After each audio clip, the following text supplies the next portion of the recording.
This is Jocko Podcast number 445 with Echo Charles and me, Jocko Willink. Good evening, Echo. Good evening.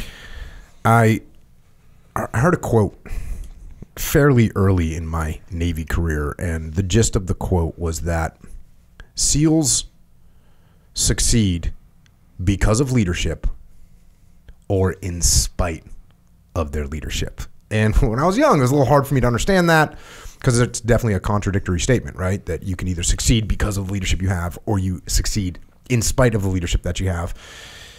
But as I grew up and as I got older, it became more and more clear what that meant.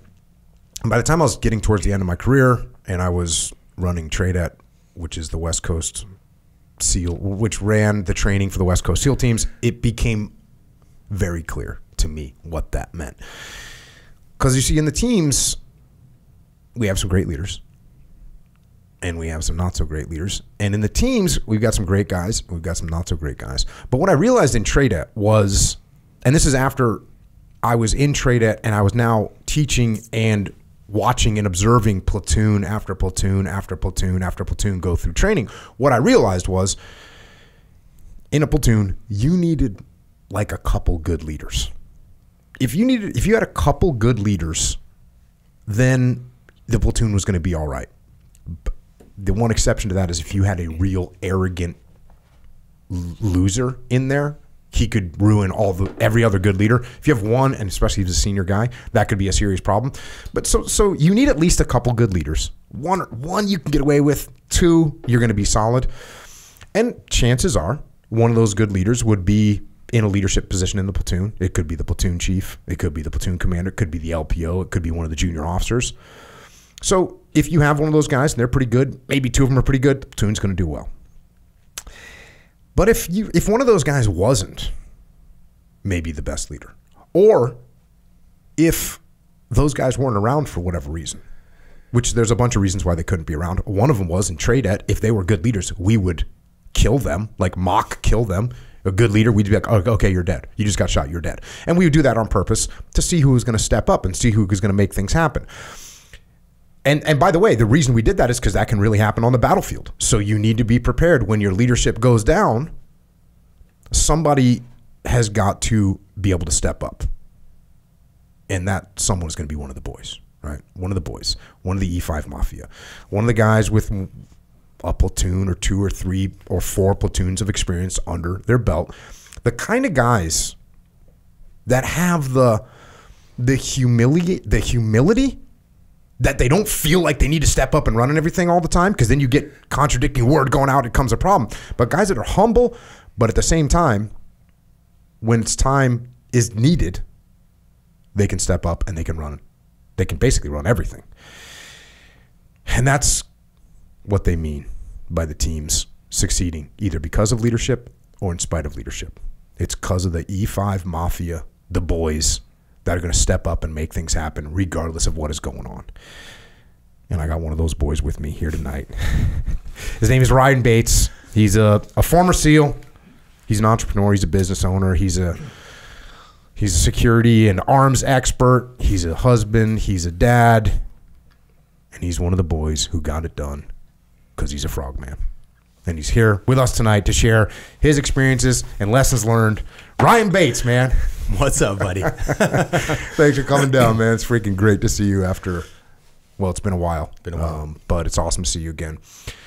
Let's start at the beginning, because I think you have a background that really had an impact on the rest of your life. So you're raised in Washington? Washington State, yep. You were born in? Pasco, Washington, kind of eastern Washington, like the opposite corner of Seattle. Okay. So you're in the sticks? In the sticks, all farmland. All farmland. Yep. And what did your parents do? Dad, truck driver, had some alfalfa fields.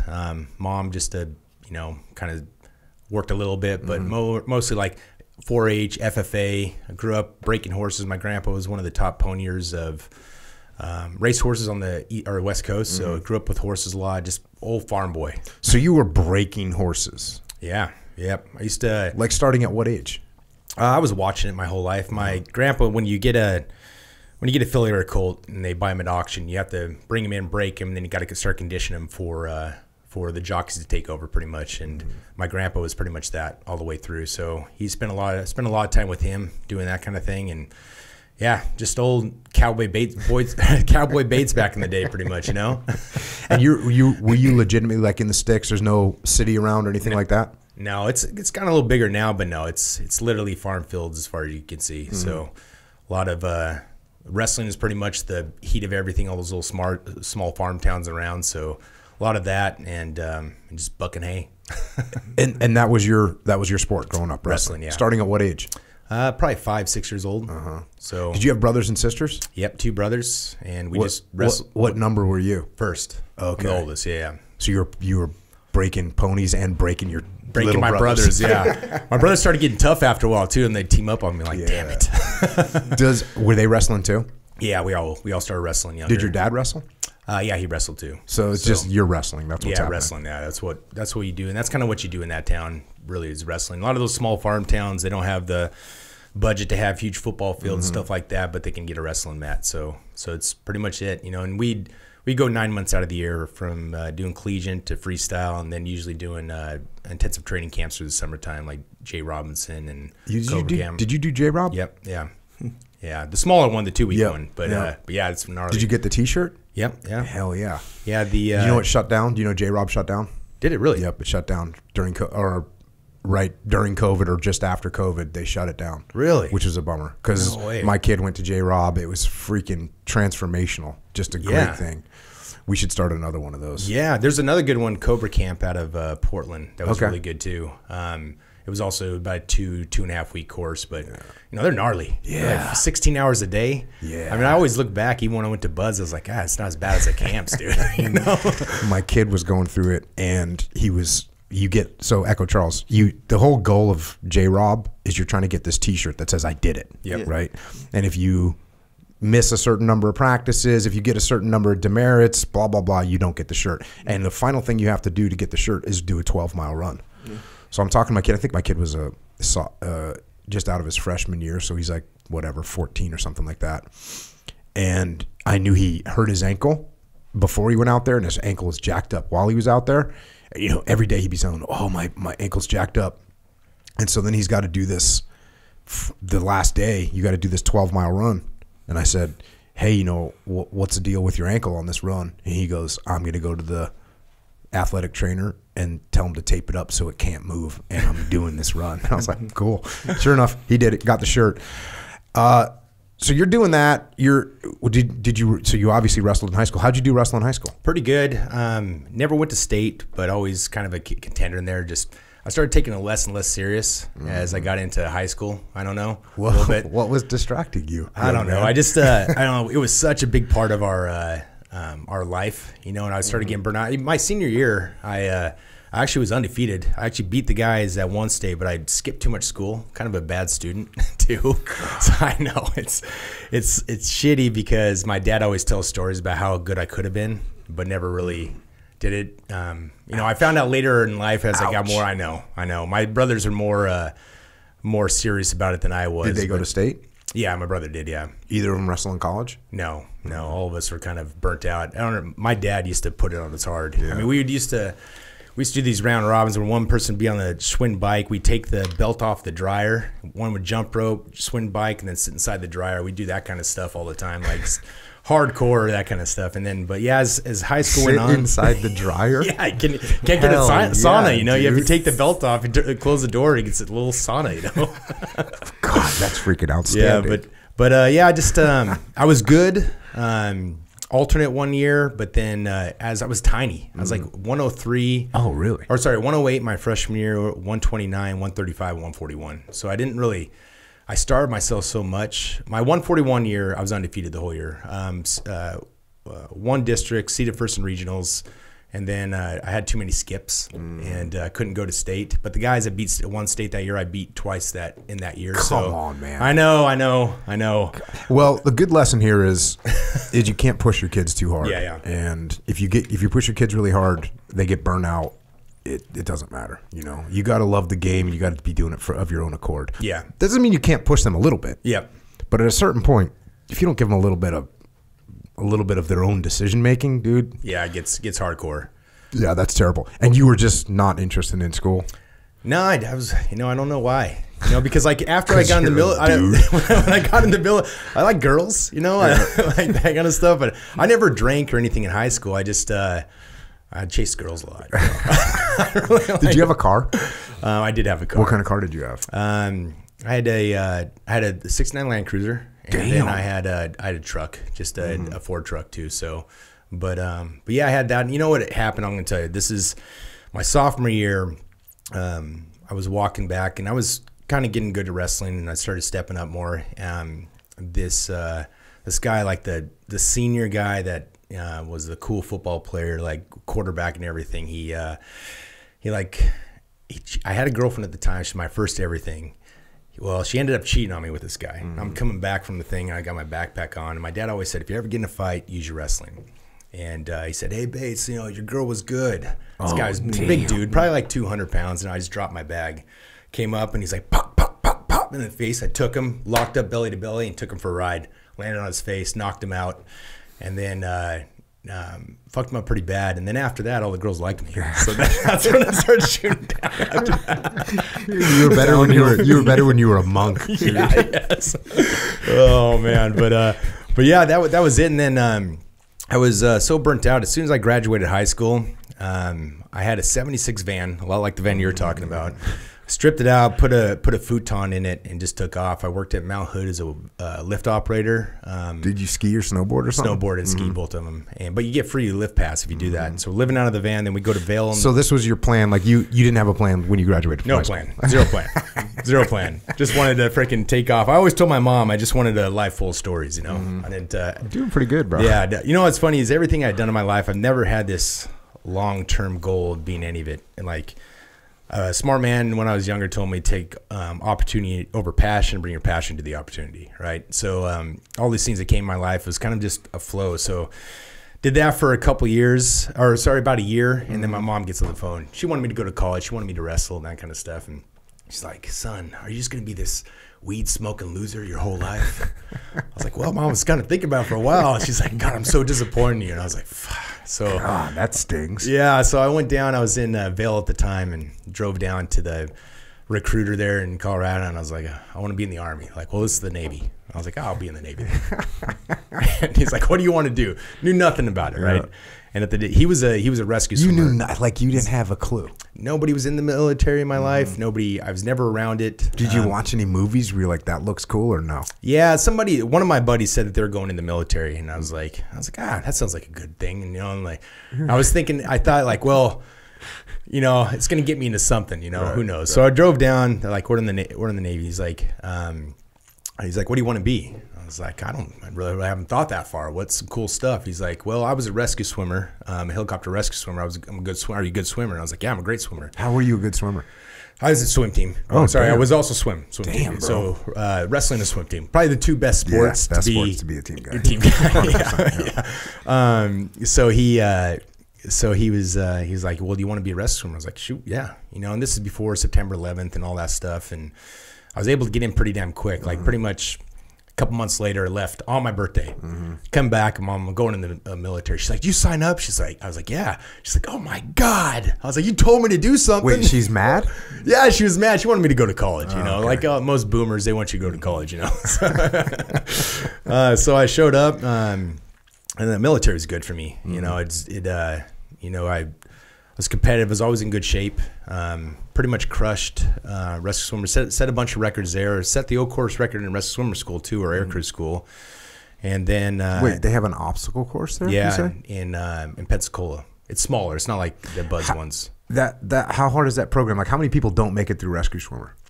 It was a lot. It was like we probably showed up with maybe 50, 60 people, and probably only 22 made it. No kidding. Yeah, it's pretty rigorous. It's a lot of swimming. I thought you had to be in the Navy first before you could go to rescue swimmer school. Is that wrong? No, it's a pipeline. You can go right into it. Huh? So you'd have to go.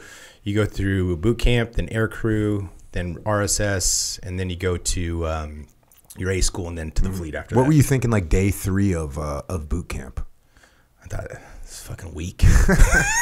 This is weak, dude. I don't know. I just was like, you know, they made me the athletic petty officer because I can run. At that time, I was pretty lean, so I could run a 5-minute mile right around there. So I was just crushing, and I don't know. I thought it wasn't that hard. You're like, hey, as long as you're not stuffing me into a dryer. yeah. You know how cutting weight and freaking wrestling is just, it just sets you up for success in life. You know, what Dan Gable said, once you've wrestled, everything on life is easy, you know? So, I didn't think it was that hard. And even, RSS, and I didn't think it was that hard. You know, I actually liked it. I liked the competitiveness of it, you know? And so did that, got to my squad. Had you heard about the teams yet? Not really. That's another thing. I remember them having a dive motivator in '99, but it wasn't like it is now. You know, I just didn't know what it was. I know I saw some SWIC guys there, but I didn't really put 2 and 2 together. I just kind of doing my thing. And it wasn't until I first deployed. So where'd you get stationed? San Diego here. Well, that's pretty cool. HSL 45, yeah. So we did our first deployment. And we were off the coast, and that's when they were taking down the smugglers coming out of Iraq. Mm-hmm. You know, they'd go through the Hat and Diamond Head. Mm-hmm. When they come off the coastal waters, we'd bring SEALs would come in and drop on. And what ship were you on? Ingraham, USS Ingraham. Okay. What year was this? This would be 2001, 2000. Okay. 2000. Yeah. I was over there in 2000. I was in 1999, 2000. I was there. I was in the Gulf. So it had been 2000 because we were out there when September 11th happened. Okay. So it was right in that time.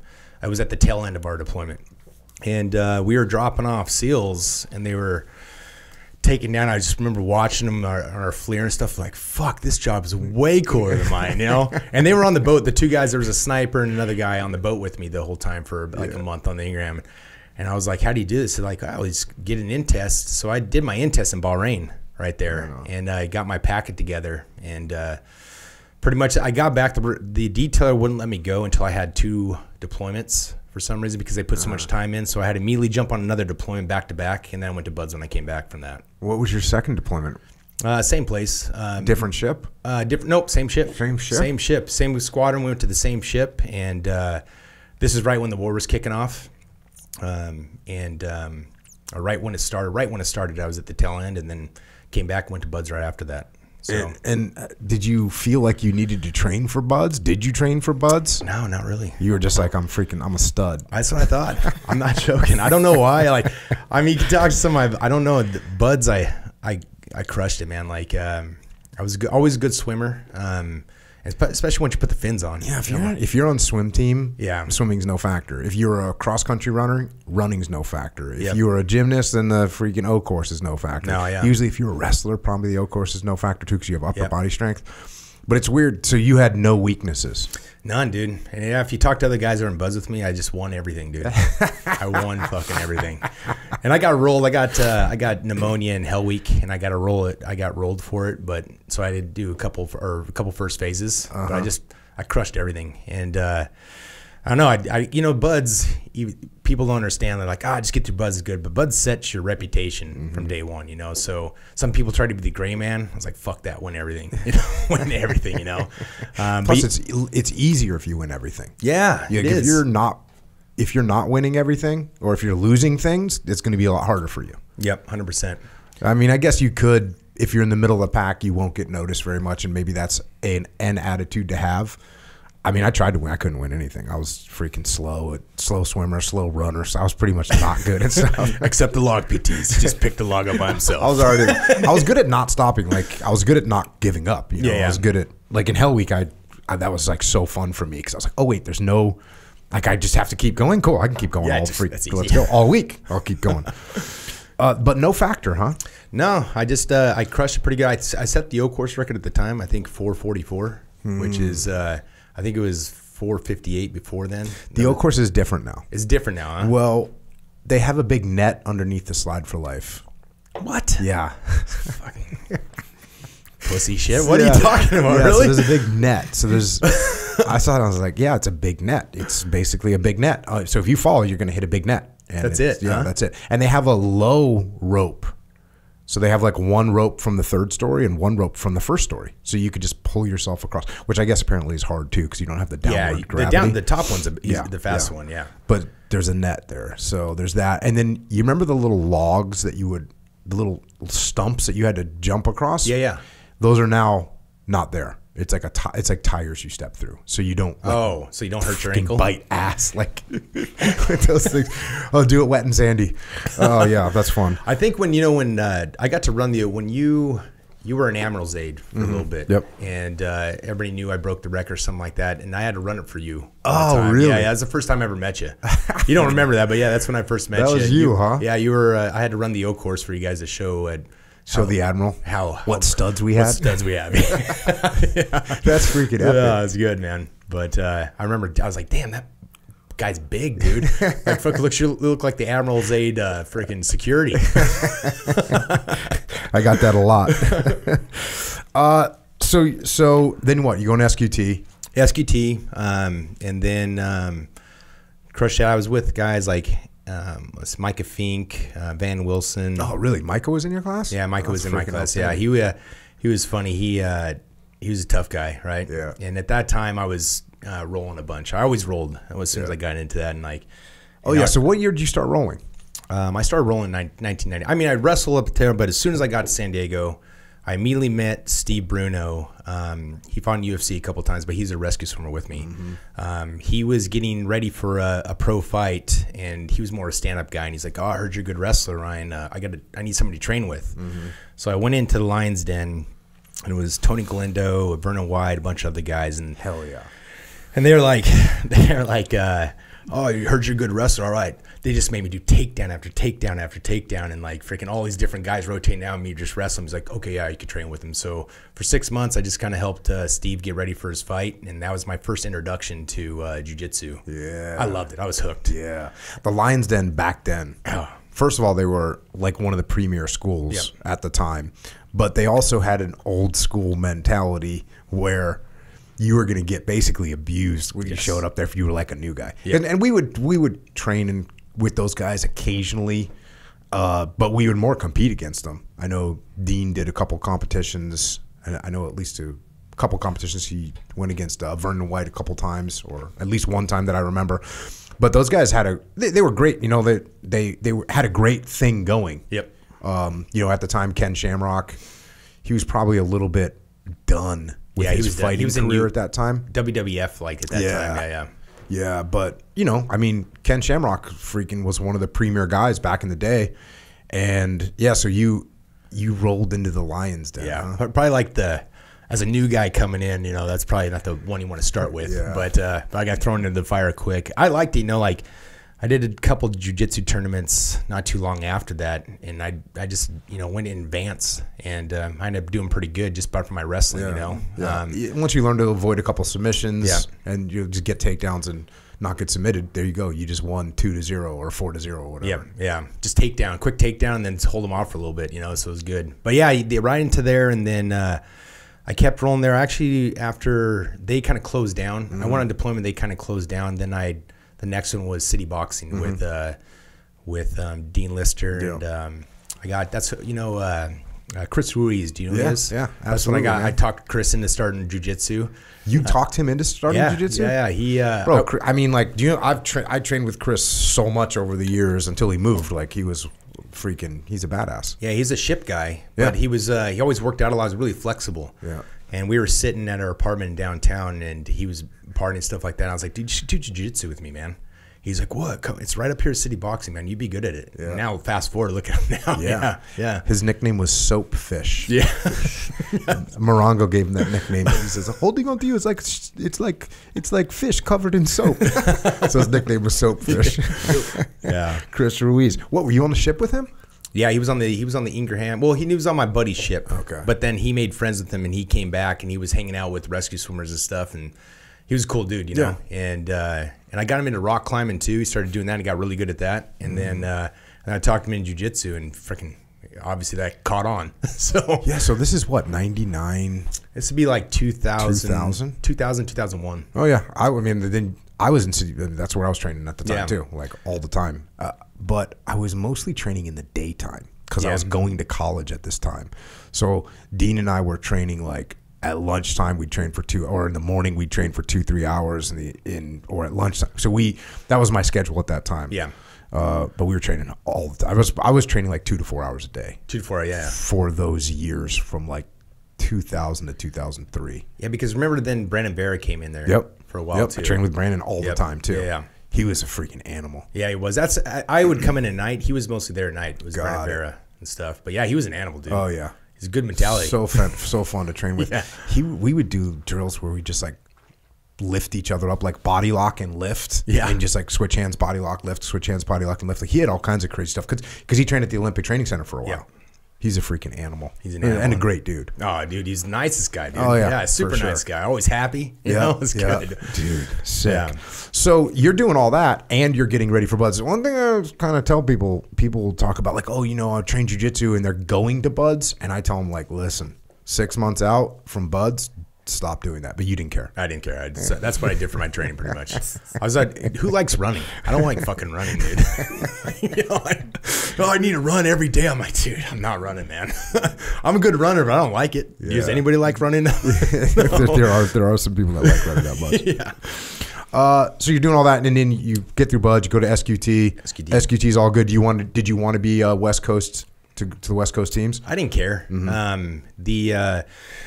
My best friend in Bud's, Van Wilson, he is an officer. He's a freaking stud. He wanted me to go East Coast, so I think he filled me out East Coast. I just ended up getting West Coast, you know. So he was he was the honor man of our class. He was a stud. He actually, right after we got our Trident, I had just drove across country visiting people, stuff like that. He's like, I'm gonna drive across country and propose to my girl, and he freaking ended up hitting his head and catching his wheel and dying on that thing. So, but that sucked. You know, he was a good dude. But yeah, I graduated with him, Tim Fox, Micah Fink, a bunch of good studs in there. Micah's a good one because when we were in SQT, fucking Micah, he's a tough guy. Yeah, right? for sure. But we butted heads a little bit. I was more jiu-jitsu guy. I was a tough guy too. It was like two alphas being in the same thing. And he would be like, I don't give a fuck about your jiu-jitsu, dude. I'll freaking smash you. I'm like, because he was a boxer. Yeah, he was a boxer. He's, you know Micah, you know him. But we ended up tussling back and forth a couple of times. We actually became really good friends after that. You know, it's good. I was like two alphas being like, all right, knuckles after respect. Yeah. But yeah, then went to Team 1. Did a deployment. My first deployment was the Philippines. Mm-hmm. It was good deployment. What was your job? Breacher. Usually they don't let you go to breacher school as a new guy, but they liked me, so I was a tough dude. So I went to breacher school and was breacher that first deployment, even though you don't use it at all. Were you an A-dub? Yeah, all of us are A-dubs. Whatever's heavy. And how was workup? Workup was good. I was with a super seasoned guys like Andrew Buckley, Bo Nackable. Like I was pretty much me and this guy Jason Ferrer, the only two new guys. I'll tell you a freaking gnarly story as a new guy. Okay, I don't know if this is gonna be good, but we might have to cut it at the end. All right. So we'll just try not to say anybody's name. Actually, before that, what's the A-dub? Automatic weapons, machine gunner. Machine gunner. Yeah. Mm-hmm. Okay. Yeah. Good. Very good. So when I was a new guy, we got you know how we used to have to put a bunch of gas tanks on the bottom of the ribs or whatever and drive it all the way out to San Clemente and back, use that as a thing. So as a new guy, I'm on the front of the boat. I fling off the front as we're going out there, and I land my butt on a gas can, right? Mm-hmm. I know. It rips my asshole, right? Have to do the full training for a couple days and that kind of stuff, come back. And I'm nervous because, you know, when you're a new guy, you're getting your nickname. You know, they're talking about all these cool nicknames that I have, you know, that kind of stuff. And I'm like, fucking just worried that my nickname's going to be fucking Sphincter or something like that, you know. So I get in there, the other new guy with me, I'm like, hey, but I need you to check this out, dude. And he's like, and I show him, and he's like, oh my God, dude, you got to go to the doctor now. I was like, no fucking way I'm going to the doctor, dude. I'm just, for freaking 2 months, I just ate freaking medicine and X-Lax until that shit healed. Damn, dude. Fast forward, freaking, you know, 20 years later, I meet my wife. She's, you know, we're messing around. She's like, what the fuck is wrong with your asshole?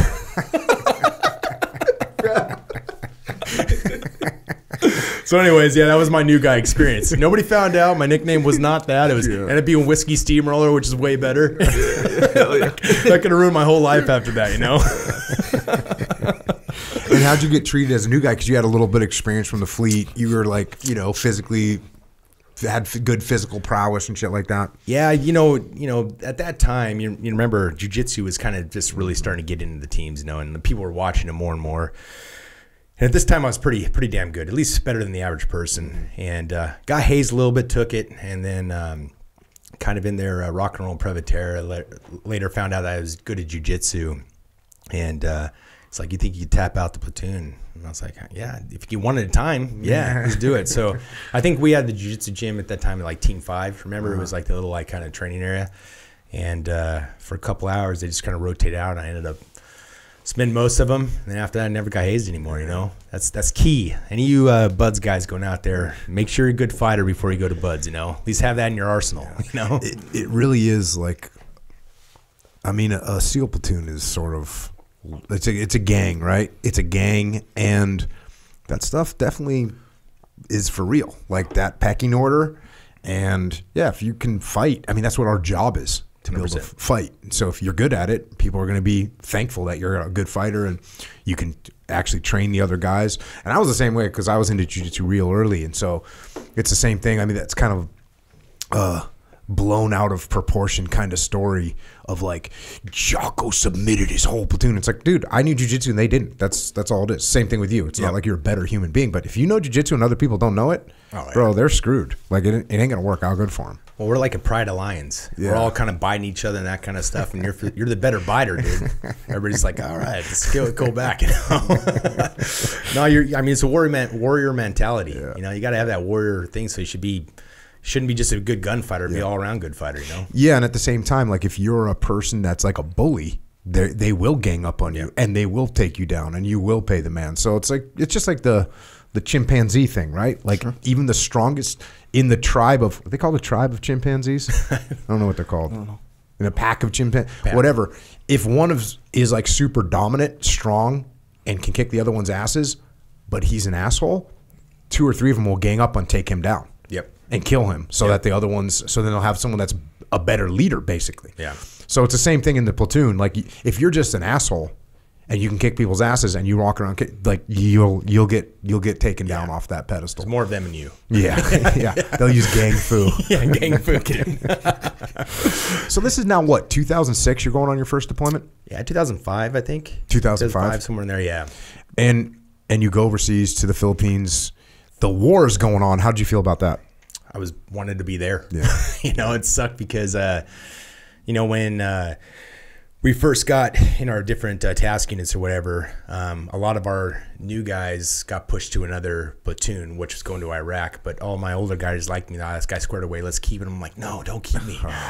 Push me to Iraq. But it was good. Like, we went to Basilan Island and we were actually in a pretty bad area. I actually got, no joke, me, Christian Zook, Freyer, we got shot in a helicopter.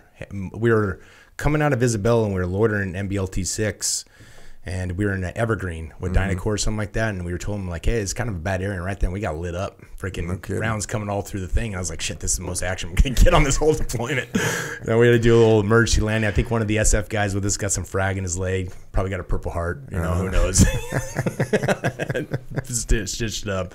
And then, but yeah, other than that, this is kind of cool though, because after that, they pushed me up to Manila. And to do what? Like as a liaison or something like that? To train their NAVSOG, like whatever their Navy SEALs are. Well, they never wanted to train, right? They want it once a week. So I'm living at this fucking 5-star, the Avis or something like that. Really nice hotel, just not with nothing to do all day. So I cruise around and I was looking for a jiu-jitsu gym or a fighting gym, and I find a boxing gym, and I'm training there. And then some guys showed up.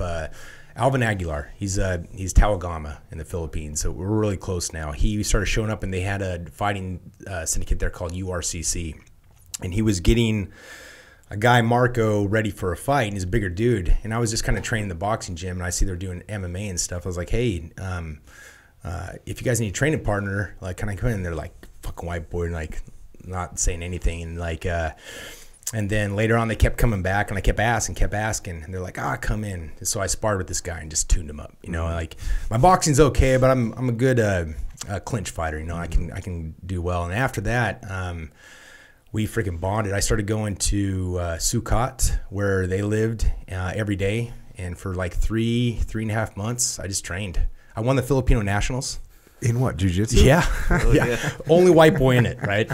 They're like, you have to live in the Philippines for 2 years, but the Talagama, the Philippine Talagama, they call it a fraternity, but it's like a mafia kind of a little bit. But he just goes in, he's like, no, he's lived 2 years, so he's good. So I got to enter, and yeah, and there was two different kind of fight groups where his was Def Tac, and the other guys I forget, but they were also a different fraternity, which their fraternities, like, I wasn't been shot up by AK and shit. Like, they're gnarly kind of guys. And so I went in there and I represented Def Tac and just crushed the other teams about that stuff. So it was good. I trained pretty much the whole time there. I never did gi, really. So that's when I started first learning gi. Oh, that was a gi tournament? It was, yeah, it was a gi tournament. Yeah, it was gi. So so that was the first time I started doing that. But he gave me my first blue belt, and yeah, it was a good time. He owned all the local, like, Air Force. I don't know if you know Philippines do or no. Air Force One and Starship. The bars. Yeah, they're good bars there. Yeah, but, yeah, it was good. And actually, so you were like king of Manila. Oh yeah, ask if you ever talk to Bo Nakable, and it goes, they came up from Tawi Tawi to come visit. I'm like in the club with all these people here. I'm like, hey, let him in. Come on, guys. Like, fucking V-shirt out and stuff, spiked up hair. Something like, what? Are you even on deployment? Are you even in the military? Yeah. But it was a good deployment for that, you know. So yeah, you made the best of it. Yeah, I made the best. What was that saying you said? Like, you brought your passion to the opportunity. Opportunity over passion, bring your passion to the opportunity. So that's exactly what you did. 100%. In Manila. So you get home from that deployment. And then it's time for your second platoon? Second platoon. And I was actually with Task Unit 3 that was supposed to go to Iraq. And Dan, you know who Dan Luna is? Yep. Okay, so Dan Luna, I call him the Godfather. He's awesome. He was, they were obviously going to Afghanistan, a lot more action at that time in Afghanistan. He was kind of just cherry picking from different platoons. And I was one of those cherry pickers. Nice. He made just the most, I mean, I'm sure there's a lot of pipe hitting little groups of guys out there, but me, him, Brandon Cruz, Andrew Arabito, Brad Kavner, it was just a group of us that were freaking ready to get in. You know, was Dan your platoon? What was he? LPO? My chief. My chief. He was the chief of that platoon. And awesome. You know, I always say this with wars, right? You can have, it's all your leadership, right? If you could be in the most badass combat zone, but if you don't have the right leader to work with the Army and to get the right missions, you get like pushed to the side. 100%. You got to be political, you know. So, and Luna was that. Yeah, that's awesome. He got us into the mix, into the gunfights all the time. Outstanding. And if it wasn't for that platoon, I probably would have stayed in teams longer. But that platoon was it's a good one, man. It was a good one, dude. It's not supposed to work that way. You're supposed to be like, that was awesome, I'm going to do it again. You're not supposed to say. Well, everything was shutting down after that, you know? Like Iraq was shut down. I was talking to my guys at Dev, and they're like, we're kind of operating less. And I wanted to get into some contracting after that. I got into contracting after that. But no, it was a good platoon. We got to do crazy stuff. Like well, go ahead. So, well, I was going to say, this is when I was running trade at, and this scenario unfolded, and this is how look, I put like a lot of guys through training. Yeah, and obviously, if someone's a real turd, you kind of remember them because you got to do paperwork on them and get them shit canned. And then you got a bunch of studs that are just doing good stuff. But then there's some guys that are like, they stand out, right? Yeah. You're like, oh, this dude's a freaking pipe hitter. And when I don't know if I put you through land warfare, but I remember seeing you. I remember seeing you. I'll be like, this dude's getting after it. You're freaking charging. You're making shit happen. I was like, yeah, this dude's a freaking pipe hitter. And then your platoon, your task unit was going through urban combat training out in Louisville, Kentucky. And there, we would just unleash total mayhem on you guys. It would be freaking chaos and simunition and paintball everywhere. and we'd kill your leaders and, you know, kidnap some of your guys. Just freaking total chaos to make guys step up, see who's going to step up. And so there's one scenario, I actually tell this story from like a leadership perspective, is I'm sitting there and your platoon, I don't know, we probably killed your platoon, probably killed Dan Luna, like he's probably, you know, in the back of a Humvee dead or some shit. But yeah, no, this is we were with Effie. I hadn't transferred to Luna's thing yet. okay. I'm still getting cherry picked at this time. Oh, okay. Yeah. But I remember we were locked down in the courtyard or something like that. And everything was down. There's gunfire everywhere. Yeah. So that's what we had, the situation where it's just total chaos and no one's making any decisions. And someone's got to make a call. Someone's got to step up. And I remembered you from like just being a freaking pipe hitter. So I walk over. You're like a younger guy, right?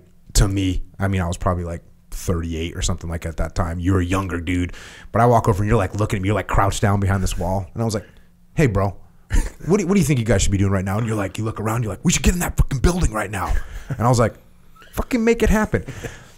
And the look on your face, it was like I flipped a switch as a human, where you realized, bro, I know what to do. I'm a freaking frog man. I can make this shit happen. And you're like, all right, everyone, get to that building right now. We're going to strong point it.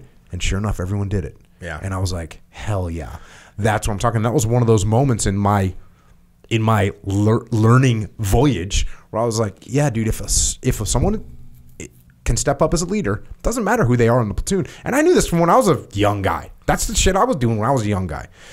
And it's a real testament to what that kind of quote that I started this off with is like, if you have good guys in the platoon is going to win. They're going to figure out a way to win. And that was that moment. That's why I remembered you. Like from that moment on, I was like, yeah, that dude's a freaking stud. and that was just a badass thing. And then I ended up, you know, then I found out you trained jiu-jitsu, you know, which was like, once I found out you trained jiu-jitsu, bro, it's like, oh yeah, 100%. Let's make this guy freaking Master Chief of the Navy as far as I'm concerned.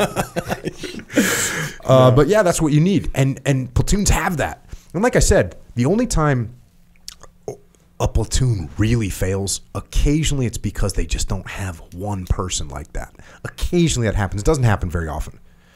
But what can happen is you can have some leaders in there, some studs in there, but you have one really bad leader that, you know, like in that situation, you could have a leader that said, hey, Bates, shut the fuck up. You know, you're not in charge. Like, that can happen. Yeah. And you watch it happen. Maybe it's the platoon chief. Maybe it's the OIC. Hey, you stay in your lane, right? Stay in your pay grade. Like, that shit actually happens. It doesn't happen very often. Yeah. But if you have a guy that's a little bit insecure or whatever, and they'll be like, Bates, you need to stay in your lane.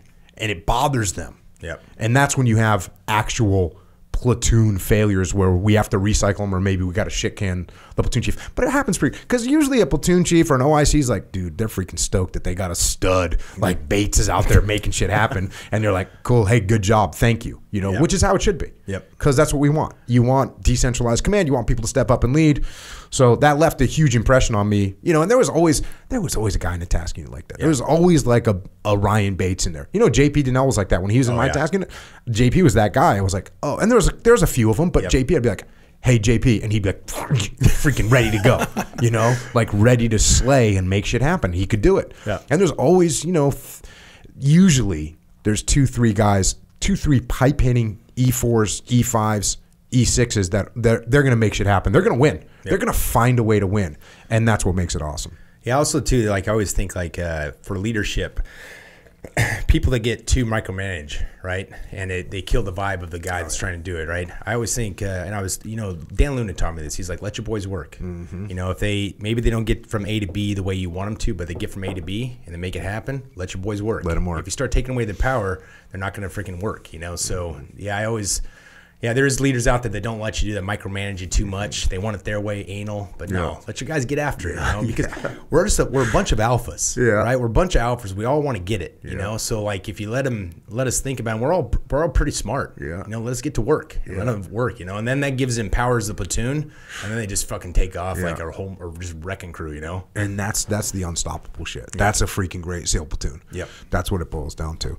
But yeah, I wish I had like a helmet cam or something. Because, dude, I can remember the look on your face. It was like, oh shit. I was like, I can do this. Like I can do this. It was kind of like, I can do this. Oh, I can do this, and you freaking made it happen. Well, you know, at that time, that platoon I was with, we kind of had a micromanager, right? And you know, it was, and at that time when you said that, you know, most of the guys in the teams looked up to you because you already came back from Iraq and you had those stories and stuff like that. And when you come up and be like, hey, get to work, I'm like, fuck yes. You. So freaking out. So legit. It's like I had the permission now to fucking make things happen, you know? Yeah. That's good. You would go about the debrief. Jocko told me I could do it. People were like, all right, well, I guess you can do it. Oh, man. And that was, so then after that, they put together like a handpicked team to go to Afghanistan? Yeah, because obviously Iraq was kind of closing down. They're doing more police action there. And Afghanistan was really kicking off 2009, 2010. And so Dan Luna got kind of, I don't know, the opportunity to cherry pick out of the other platoons and make a wrecking crew. And he did, man. We went there. I mean, he was a great leader. Like, he was one of the better leaders I've had. Because I was at team 1 with him, like long time ago. Stud. Yeah, he I don't know, just the fact, like what I told you, he was political, where he knew how to talk to people in a, you know, respectful, smart way to get us more work, and at the same time he was out there with us doing the work with us. So he was and he was all about like, hey, just make it happen. Let's not get all crazy about shit. Let's just fucking crush everyone. And that's pretty much what it was. So we had crazy ideas out there. We were in Fob Anaconda, and listen to me, coming into Fob Anaconda, we were in a Chinook on the way into like maybe 500 yards out. We get an RPG that shoots past us, right? I think it's them shooting off the flares. And I'm like, talk to the gunner. I'm like, what is that? And they're like, it's RPG. I'm like, get me out of this fucking helicopter, dude, right? Yeah, so that's just coming into it. And at that time, the base was getting attacked like every other day. And if we go 200 yards off the base, we're in a firefight. And it was just 8 of us. So our OIC was a new guy, but a pipe hitter. But he was one of those guys, I wouldn't say he was like, he like was manipulated by freaking Luna, but he would listen to Luna as a leadership, you know? Well, Luna's an experienced guy. Yep. And that OIC, who I know who it is like a guy that's smart enough to be humble enough to be like, okay, that sounds like a good plan, you know? So we had him as an OIC, or we had good guys in OIC, and then we had just a little wrecking crew. We went up there and we did crazy stuff like I saw a bunch of horses there, and they were just halter broke. They're crappy. So for like almost a month and a half, I just broke them out there. My grandpa sent me out. What's halter broke? You can't ride them really, you know. So you can lead them around, but it's harder. They're not really rein broke. So you can only use them for like carrying stuff. And if you can ride them, they don't listen to their reins at all. They're really green. You know? So how long is this? You get on the ground and you see freaking horses. Who had the horses? Just the people around. There was the Afghan people? Yeah, there was a couple raunchy ones on base. There was like on a little fob that they were just really shitty horses. I got some pictures, pretty cool. But Dan, at the time we were high altitude, so we weren't getting the air support a lot. So sometimes we were patrolling in like 10, 15 kilometers a night with like 100 pounds on our back, you know, and it was freaking sucky. So I was like, hey, dude, I think I could break some of these horses and get them set up, and we can do off horseback. And he was like, do it. All right. So my grandpa sent me out my thing, had him build a post and get a round crowd going. So what did your grandfather send you? Sent me like a rope so I can rope them, and then different horses, different like pack saddles and stuff like that. And they had some saddles there, but they're real shitty, and just stuff where I can, you know, work and start working them. And like, you know, it's been a while since I did it, but I was like, oh, dude, they're tiny horses, like 13 hand horses. They're tiny. And Brandon Cruz is out there with me. He's like, I don't know what the hell I'm doing, but I'll help you. And so we just started getting to it, getting the horses reined. The hardest part is once they're pretty rideable is to training the seals to ride them. They wouldn't listen. Just guys like hawking them in the face. Listen to me. Poor Beto, right? Beto's a pretty athletic guy, and he's an alpha, like the worst.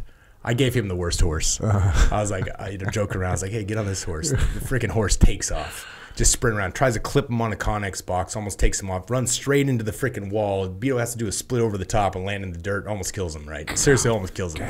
But yeah, we ended up. Was Beto a horse rider prior to this? No. Yeah. None of the team guys were. Oh yeah. It was terrible. It was terrible. But yeah, but we ended up getting going, and we did I think like, I don't know, probably 30, 40 missions off horseback. But mostly what we were doing, we did one with riding in. But again, the SEALs just weren't good riders, so it didn't work out, you know. So we ended up using them most as just pack animals, putting all of our weight, taking off our plates, moving fast through the night, you know, and then taking down a compound, bringing the horses in, fighting it out with the Taliban, and then putting all the weight and going out at night again. And so that's really what we did for that whole mission set for those 4 months. It was awesome. It was. Were you working with Afghans? Did you have Afghan like partner force? No. Oh, Hazarians, but they never came with us. So it was just you guys. Yeah. Yes. We didn't have any like how you'd have to take a couple with you. No. No. So just imagine that. Dude, yeah, it was a good time, and it was all guys that were. So were you sending was the OIC like sending up for mission approval like, yo, transport will be horses? Yeah, pretty much. That's freaking epic, man. Yeah, they got me an award, an Army Achievement Medal with the V for it and stuff. So I got an award for it. They liked it. And what were the missions? What were you guys like? What was a mission that you would be doing? So, like, you're going into a compound. Who's selecting the compound? What are you looking for? Intel in the area, they would say Taliban safe havens. Like maybe they use caches there, or they house them when they come through. So we would get that intel from the people in town, because most of the people in Afghanistan, they don't like the Taliban. They're like a gang, you know. So, and it was a very heavily Hazarian, which the Pashto, the Taliban really persecute the Hazarian. So they helped out a lot too. And plus the Taliban at the time they're making IEDs with kids' toys on them, and little kids are getting blown up left and right. So the town was really kind of on our side, and they would give us the people that in the area that we used to house them, and we'd go in there, take down the thing, try to find the caches, and then honestly, like, dude, I'll show you the videos. Like, I'd just get on the loudspeaker and I'd say, "Taliban, la kashuji janki," saying like, "You fight like girls, come fight us," and they would come out and fight. And it's weird too, because sun would rise, they'd fight for us, they'd fight all day. We would, I was a sniper in that too, so I'd snipe at them. We'd have guys that flank them, and then they'd stop from 12 to 1 to do prayer or whatever. And then come to 2 o'clock, here's the fight go again, and before it comes down, the sun comes down, they're out. So it was good. Nobody. We did have one. CNASI got his legs blown off in the very first of that. Dan Knausen. Yep. Yeah, that was our deployment on that deployment. So, but other than that, everybody else, nobody. That happened literally in the first week we were there. That was his first. It was turnover ops. Yeah. Turnover ops. Yeah. But that happened in the first. Turnover ops are always a little sketchy. Yeah, they're always a little sketchy. It's always right when the guys are leaving. Yeah. But yeah, that whole deployment, nobody got hurt after that. Some people got shot in their plates, but everybody came home safely. Other than and even CNS came back, he just lost his legs. But yeah, it was a good deployment. And what was your op tempo like? Like, how often were you going out? Every other day, every 2 days. It was a lot. It was good. And 30 or 40 of those was bringing them horses with you. How many horses would you take? Maybe 3 or 4, and put our weight on them. We would go out with mortars a lot. Beto was like a freaking idiot savant with that freaking mortar, because it's handheld. You know how you're doing that little handheld? You just be like, I'm like, what the fuck? He was good with that mortar, man. And then I'd put my sniper rifle, a bunch of stuff. We would take out a bunch of law rockets. We had a good story. The DEA was on one, and they were burning hash on the compound, and I was on the roof. And it was kind of blowing in on me, and I was like, getting ready to pop positive. I was like, oh, yeah, it's just boom. We start getting hit, right? And everybody jumps off. It's me, and a couple of the guys up there, and my new guy throws a grenade out, and he's a little bit whatever, feeling a little lightheaded. I was like, "Are they that close?" He's like, "Nah, man, I just want to throw a grenade." People are throwing up law rockets. I'm shooting. I'm like, I have no idea where that went. And I look at Brandon Cruz. He's sitting with me, and he's on that ALGL, the whole thing that breaks down. He takes 2 rounds right in the screen. He's like, I was like, "Get down." He's like, "Oh shit." Yeah, that was one of our deployments on that. But yeah, we used to take DAA, and if they found different stuff, they burn it on. But if you're sitting there for a long time, it was a good And time. you guys that use no vehicles at all? No, not really. We would kind of nice. Very rarely. It's really sketchy there, because if you're in bad area, there's really only one. It's not like you're in a city where you can take different routes. Like a couple times I was in a vehicle, I'm like, hey, we're getting blown up. It's gonna happen, dude. We had those weird things with the tires in front of it that's supposed to roll. I don't know what that's going to do though. I don't know. But no, mostly everything was. We did have side by sides. Mm-hmm. I think we're the first platoon to use those side by sides out there, and we broke them all by the end. They're all freaking trash. But mostly just patrolling helos a lot of times. But high altitude, you always need those Chinooks. Mm-hmm. So if we couldn't get the air, you'd just be patrolling in most of the time. Mm-hmm. So, but it was if you I would think, and it'd be 8 of us. We're cruising some horses, and I'm way up there, and I just like cruising.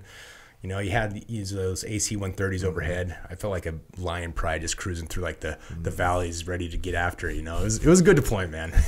Did you guys do like immediate action drills with the horses? Did you talk about how it was going to go down? Yeah, we talked about it. We got in an IAD coming back, and it was shitty because we were coming through a freshly plowed farm or thing. So we were stepping in like knee high, and the horse just bounded back with us. We're getting shot, we're shooting, moving back, boom, boom, boom, boom, getting back to the compound. It was probably a good 500 yards. We were doing those immediate action drills all the way back. I'm like moving through this just plowed freaking field, and the horses stayed with us the whole time, dude. Without you holding on to them, they just knew that you were. Yeah, at the end, they were kind of like. I spent so much time with them. Mm-hmm. I had this one named Whiskey. He was a little stud, dude. Yeah, they actually tried to get where I could take him back with me. They were trying to put in paperwork, but I was like, where am I going to put him at? I live in PB. I live in PB. I mean, I'll roll around PB with my horse, But he was honestly like a little every day, because they would just run loose in our compound kind of thing. So every day you'd just wake up and I'd be like, Whiskey, come over there, eat an apple out of my hand. So at the end I would patrol, and I wouldn't even have a lead rope. He would just fall on my back hip, So it was cool, man. It was I've heard a lot of stories about horse stuff, but it was a cool horse experience. Oh, for sure. I felt like it was in the Wild West, 100%. How long was it when you started working with the platoon before you working with the horses and then working with the platoon before you took them out on an op? We brought them out on halters pretty soon, pretty quick, but the horse ride is probably like a month into it. And that was kind of a shit show. So Brad Kavner, right? Yep. I love him to death, but he's aggro. He gets aggro. Yeah. I gave him like one of the worst horses. He couldn't rein him. He just went where he wanted. You're just being a dick handing out the freaking shitty horses. Yeah, because Brad Kavner used to get super aggro. Like he gets pissed, and I was like, "Here, take this from Brad." He's trying to ride. He's like, "Where are you gonna fucking go, horse?" Slapping him in the face, like hitting him. Like, God damn, the horse is doing whatever he wanted to. It was. We visited a school that it was more kind of like, it wasn't for a real hardcore op. It was.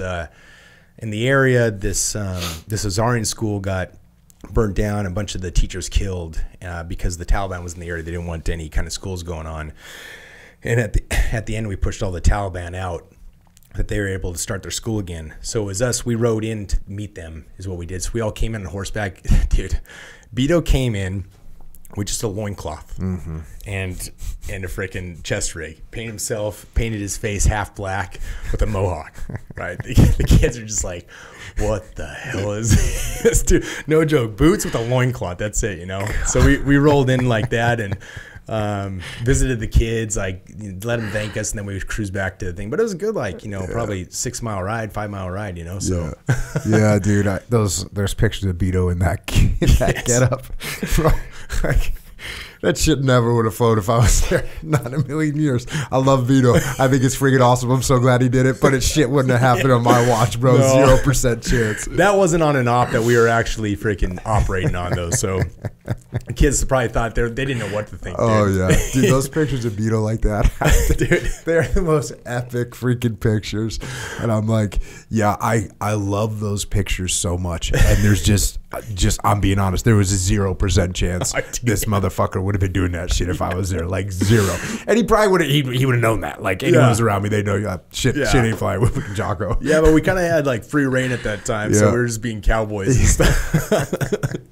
I went more like jeans into like a freaking jungle top. I thought that was cool. No, but you guys all freaking got the SEAL fashion qual on that one.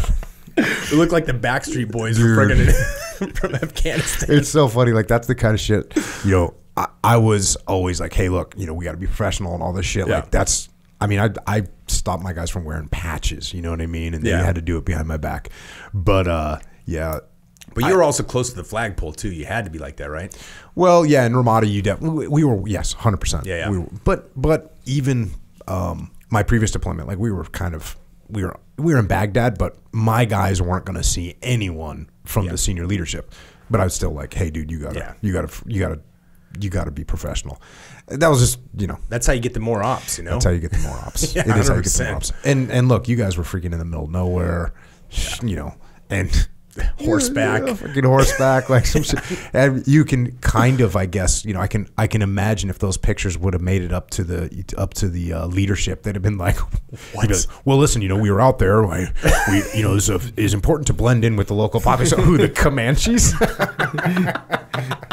With the mohawk. Yeah, dude, that's freaking. Oh man, but yeah, that was epic shots. Yeah, that was a good one. And then There's like that picture of Chuck Keating too, where he's got like his sleeves cut off his shirt. He's got a big fat cigar in his mouth. Yeah. And I'm like, I love that picture. yeah, it's I have to be honest. Like, if I was around, that shit never would have happened. Like, it wouldn't have happened. Square your shit away. Yeah, I would just square your shit away. But I'm glad that there was enough leeway so we get some really cool pictures. cool pictures. Yeah, dude. Yeah, dude, freaking. Is that why Beto calls half-face blades half-face blades? Is that Yeah, why? kind of off that. Yeah. From that little thing I know. Is there some other, like, how did he? Where'd that come from? I'm gonna have to have Beto on and talk. Yeah, about you gotta have Beto on. 100%. Yeah, he. You know, he's really artistic. Yeah. Call him autistic. You know? He just comes up with cool shit all the time. Even when we were out there, he's a really good cook, an amazing cook. Mm-hmm. Like Michelin star cook. He would just cook us food all the time out there. I'm like, hey man, cook us up some gourmet, maybe like truffle salt, freaking eggs and that kind of stuff. Yeah. I don't know. He's just really creative. He's a creative guy, man. Because remember, he also built that B&S brewery too. He's what's B&S Brewery? he had a brewery. He fell out with business partner stuff, but he designed that whole brewery that's in Santee. Oh, okay. How it looks inside, that's all him. Okay. Yeah, he's artistic for sure. Yeah. Yeah, but Well, clearly, I mean, you look at his knives and his hatchets and everything; those things are freaking amazing. Oh yeah, yeah. He's good at whatever he does, man. Yeah. He was definitely a guy that was not a follower. Yeah. You know, even in the teams. Yeah, you know, it's like one of those things where you have to have a level of creativity if you're going to be really good. So we covered this book on this podcast. It's called The Psychology of Military Incompetence. Okay. And the whole book is about, basically, there's people that are attracted to the military, and the reason they're attracted to it is because they see like this good order and discipline that they want to be a part of and that they kind of want to be in charge of, right? Yeah. So they see like, oh, if I put on this uniform, people are going to have to salute me, they're going to have to listen to me, they're going to have to call me sir, and they really kind of get off on that. And those kind of people can do really well in the military in peacetime. Yeah. And in garrison situations, because it's like, hey, we all need to be wearing this thing, and you be at this time and follow these directions and all that. And they do really good when things are peaceful. Yep. But when war breaks out, they kind of lose their minds because all of a sudden, like, wait a second, the enemy didn't do what I thought they were going to do. And the enemy wasn't supposed to do that, and they kind of fall apart. And their guys do things that they didn't expect, and so they kind of fall apart. So you want to have that good combination, and that's what you want in a platoon. In a platoon, you want like a couple guys that are like, yo, dude, we need to follow the rules, and a couple guys that need to be like, yo, we need to like bend the rules a little bit and make this happen. And you want to have that good combination, and then of course you want to have somebody that's overall in charge. It's like, all right, we can bend these, and that's going a little far. So put a freaking pair of pants on, Beto. Corral them a little bit. Freaking loincloth. All right, let's rein the Comanche in here. And that, but you end up with guys like in a situation like that, like you. Clearly, there's no doctrine for, okay, we're in this area of operations, we're going to start breaking horses and utilizing them for a transport. That's not a thing. You're probably the first. Well, you know, you're definitely not many SEALs have gotten on horseback and gone. I know there's a bunch of SF guys that did it too, like early in the war. Yeah. But it's just not a normal thing. And you thought outside the box, and for lack of a better word, but you have a creative sense, like, oh, we can make this happen, and then that ends up with a really positive result. Yep. And so those are the kind of things you want in the SEAL teams. You want, and in the military in general, you want to have people that are like, okay, cool, I can see what we're doing. I get it. I understand the constraints. But hey, we could probably do this too. That's what you want. 100%. I think it's it's bred in us even from buds. You know, we're all kind of equals, right? I think that's why I like the teams. Everybody says that their force is the best. What I like about the teams is everybody gets a seat at the table. Yeah. You know, if you're squared away, you know, a straight shooter and you're freaking pipe hitter, you know, you get, even if you're on your second platoon, maybe even on your first, but you got a good idea and people respect you, you get a seat at the table and you get to talk, you know. I think that's what makes us a great force is everybody has their ideas and then probably one guy just be like, it's a little bit too much. A little bit too much. Let me back it off a little bit. Let's pull it back a little. And you do attract guys like even me, as much as I'm like a pretty lean towards like the Marine Corps type discipline type thing. That's kind of where I lean. But still, I joined the teams because I saw motherfuckers wearing jeans and boonie hats and nom, and I was like, that's what I want to do. Yep. And then I got in the teams, and especially as I moved up, I started entering the mindset of like, oh, we got to form good relationships with these people. We got to be professional. Like that's definitely where I ended up. It's not where I started. No, because you used to be enlisted, right? Yeah, Before. I was enlisted for my first 8 years when I was at Team 1. And yeah, it was awesome. But even then, you know, so I got very lucky and I had a very weird career in that I did one deployment to Guam. This is in the 90s. There's nothing going on, but I did a deployment to Guam. That was cool, whatever. But then I did 2 ARG deployments, which meant back in the day meant you rode a ship. Yep. And so I was riding a ship. You're working with, there's 16 or 18. We got plussed up a little bit. So we had 18 SEALs and then 3,000 Marines or whatever that freaking group is.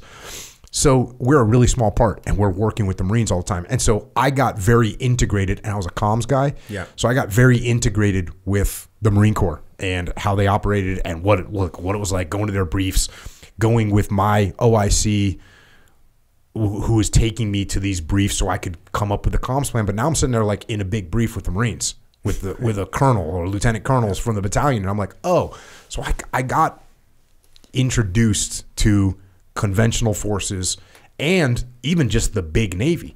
Because, bro. Yeah, I know. Yep. Like, you at least had a little bit of experience with the big Navy. You take someone like Beto. No. I mean, this motherfucker, he doesn't know what the hell's going on. He's like, what? Captain's mast right away. Yeah, like, what's captain's? They don't even know what the captain is. They're like, bro, I don't know what you're talking about. Yeah. So I would have been like that, but luckily I did those couple ARG platoons where I'm integrated with the big Navy. Yep. Going to big briefs with captains and commodores and colonels, and you're like, okay, I understand. So I kind of learned what it took to build good relationships with the conventional forces, and that really paid dues for me because when I was a platoon commander and a task unit commander, that's what I had to do. More so, the platoon commander, it was pretty early in the Iraq War. We were my task unit commander kind of ran a bunch of stuff, and it was very, I mean, I was basically like an assault force commander for the whole time. Like, that's all I do is go, take down buildings and whatever. But when I was a troop commander, now it was like total integration with the Army and the Marine Corps. And it was, hey, first and foremost, you got to be professional and make those things happen. But inside the platoon, like, you know, my guys were saying, hey, here's some things we could do. Here's some insertion methods. Here's some ways we could set things up that were unconventional thinking. And so it ended up being a great combination of that. And like you said, that's what you need in a platoon. That's what you need in the SEAL teams. You're going to end up with some guys that are a little bit far in one direction. You're going to end up with some guys a little far in the other direction. And what you should end up with is a nice happy medium where dudes are like, all right, we land in a place that makes sense. Yeah. You know, which is what we want. Yeah. You know, I always feel that way. Like when guys get in trouble, you know, I'd be like, damn, I wish I was that guy's boss. Because if I was their boss, it's not going to happen. You wouldn't let it get to that point. Hey, man, you can't wear that. Yeah. And look, I'm picking on Beto. I get it. But, you know, guys get in trouble. Beto's going to listen to this podcast like, fuck you, Jocko. Guys get in trouble all the time. Guys get in trouble in the teams, yeah, right? Of course. And I'm always like, dude, if I was there, this dude would not have been doing that dumb shit. Yeah. Like, I would be like, hey, bro, you can't do that. Like, JP Donnell tells a great story. When I met him for the first time, he's like in his second platoon. We're at an island. And I'm like, bro, what'd you do to your nose? You know, what happened to your hand? And he's like, I fell down. And I was like, hey, bro, I've been in the teams for 15 years. Who did you hit? And he's like, I've got to fight. And I was like, listen, man, I want you to go on deployment with me so you can kill bad guys. Do you want to do that or do you want to get in bar fights? He's like, I want to go kill bad guys. I was like, cool. Don't get any more bar fights. Like that right there. That's all it takes. Yep. I'm not saying JP didn't get any more bar fights. Yeah. Because he did. But at least it was less. JP's such a nice guy too, man. When he gets down, he's a warrior, dude. Yeah. So it was like, okay, when you and I always had guys like that. You're always going to have to be pulling the reins on guys. Most guys. Well, I shouldn't say most guys. In a platoon, whatever, 18 guys, you got 3 or 4 guys, you got to pull the reins on them. You got 3 or 4 guys, you got to push them. You know, there's 3 or 4 guys that are like, I'll sit here in the tent and play video games. Yeah. Those guys are in the teams. Yeah. And so some guys will be pushing, some guys will be pulling back, and that's all good. That's what makes the good platoon happen. Yeah. And if you don't have that, then people do things that they shouldn't be doing. You also have to have the freaking wherewithal. Yep. To look at a guy and be like, hey, dude, you can't do that. And they go, you fucking pussy. It's like, no. I actually don't want you to get in trouble. Yeah. I actually want us to continue to do our job. I actually want you to, be able to progress with your career. I don't want you to go to captain's mast. All those things. Yeah. Like, I'm not a pussy. I actually just want you to do good. Yeah. And I never had a guy that was like, oh, that doesn't make any sense. It's like, hey, bro, I get it. I see where, and probably that's because I wasn't an E-dog. Yeah, because you had the experience. You saw, I think some of the best officers are guys that were E-dogs prior, worked with them, and then because they know what they're thinking like. Yeah. Like, hey, guys, come. You could speak to them in a better manner, Yeah. I never forgot where I came from. I was never like, I can't believe you got in a fight. I was like, hey, JP, I know you got in a fight. I get it. I used to hear those old stories because when we turned over in Philippines, it was with Good. Oh, yeah. And Good said you guys used to battle back in the day. Oh, yeah. It's about the War of the Giants, I guess, I don't know. Oh, man, he's a big boy, too, man. Oh, yeah. He's a freaking stud. I mean, what a freaking stud. So that's what we're doing. So you do this deployment. Yep. And I mean, during deployment, you guys were engaged the whole time. You're doing good missions the whole time. Pretty much the whole time, like right towards the end, even. I think even as they were doing turnover ops, some of the guys in different places still get shot in the plates, and freaking, it was from the start when CNS, when we got there, all the way to the end. It was go time. And I mean, I'm honestly like. I know everybody says they've had good deployments, and I talked to a lot of guys that were on your deployments too, like Jason Hogan, stuff like that. But man, it was a good one for us. Yep. I loved it. Oh yeah, I mean, 1/10 of what you said. Yeah. Is like, that's a great deployment. Yeah. But then when you do 100% of that stuff, God, it's like, hell yeah. Get after, yeah. That's what you came in for. Yep, 100%. Yeah. So, who wants to be a peacetime SEAL? Nobody. Yeah. Well, I was a peacetime SEAL for a long time. Yeah, but then you weren't though. But yeah, I know. I'm sure from the day one you wanted to get after it. Oh, of course. It's so weird because the whole mentality in the 90s was we thought we would get to do one, like if we were lucky, you'd get to do one mission. Like something would happen and you'd get to do a mission. Yeah. And then that would be it. You'd be like, yo, we did a mission. And yeah, when September 11th, even after September 11th, I was like, I hope I get to do a mission. Yeah. And the officer detailer was like, Jocko, this war is going to last a long, long time. And I was kind of like, I didn't believe him. Yeah. I didn't believe him. Now, he was probably more right than he thought he was because 2 decades of fighting. It's crazy. Yeah, it's freaking crazy. Crazy, dude. Crazy stuff. Man. So as you're getting ready to get done with that deployment, first of all, did you turn over the horses? Did you try and explain that to the next guys? It was his 5th group that came in, and they didn't want anything to do with it. And honestly, too, because horses' feet. If you don't have right shoes on their feet and their toenails grow, if you don't take care of that, and you're walking on rocky, they'll start splitting and turn lame. Mm-hmm. And honestly, pretty much every single one of the horses at the end were lame. They're all because all their nails are splitting. Because I couldn't get the whatever horseshoes for them. I need all the. I never horseshoed. I mean, I usually had people that do it. So you'd have to clip the nails and you have to clean them out. I didn't have any of that gear. Mm-hmm. You could try to do your best. And your grandfather didn't send it to you with a YouTube video of like, here's how you do this shit. Dude, their hoofs are so tiny too, and like I could probably do it, but like trying to get the right shoes for them out there, and I mean they were tiny horses. Mm-hmm. I'll show you pictures. They are tiny ass horses, and they really didn't start going lame till like the last couple weeks. Mm-hmm. But I could see them, all their toes are splitting, so we kind of handed off a bunch of lame horses to the next guys. But they didn't want any of it, dude. They're like, what? Nah, dude. Honestly, the SF guys didn't even want to leave base that much. A couple of them got freaking smoked in the first little bit that they got there, and so they're just like, nah. And we're like, all right, we'll get it. So yeah, the next guys that came in, they didn't want anything to do with it, and so who knows? I almost got to bring that horse back. Yeah. Yeah. Our officers, ROIC liked it, and he like ran it up the chain. They're like, yeah, we can work on it. But I was like, dude, where am I going to keep it? Yeah. It would have been cool in PB though, right? Whiskey. Yeah, ride up my horse. Probably got some chicks that way, you know. So as you're coming home from that deployment, are you thinking about getting out?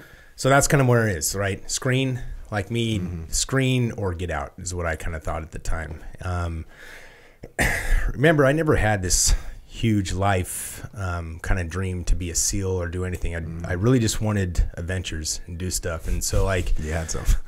I had some adventures. So I was kind of at that point at 12 years in by this point, right? So obviously if I do another one, obviously screen and go that route, staying for the 20. And then that stuff was kicking off in the piracy stuff was kicking off with Tom Rather or Tom's company, Trident Group. It's 2011. And I think Beto screened, and so did Cruz.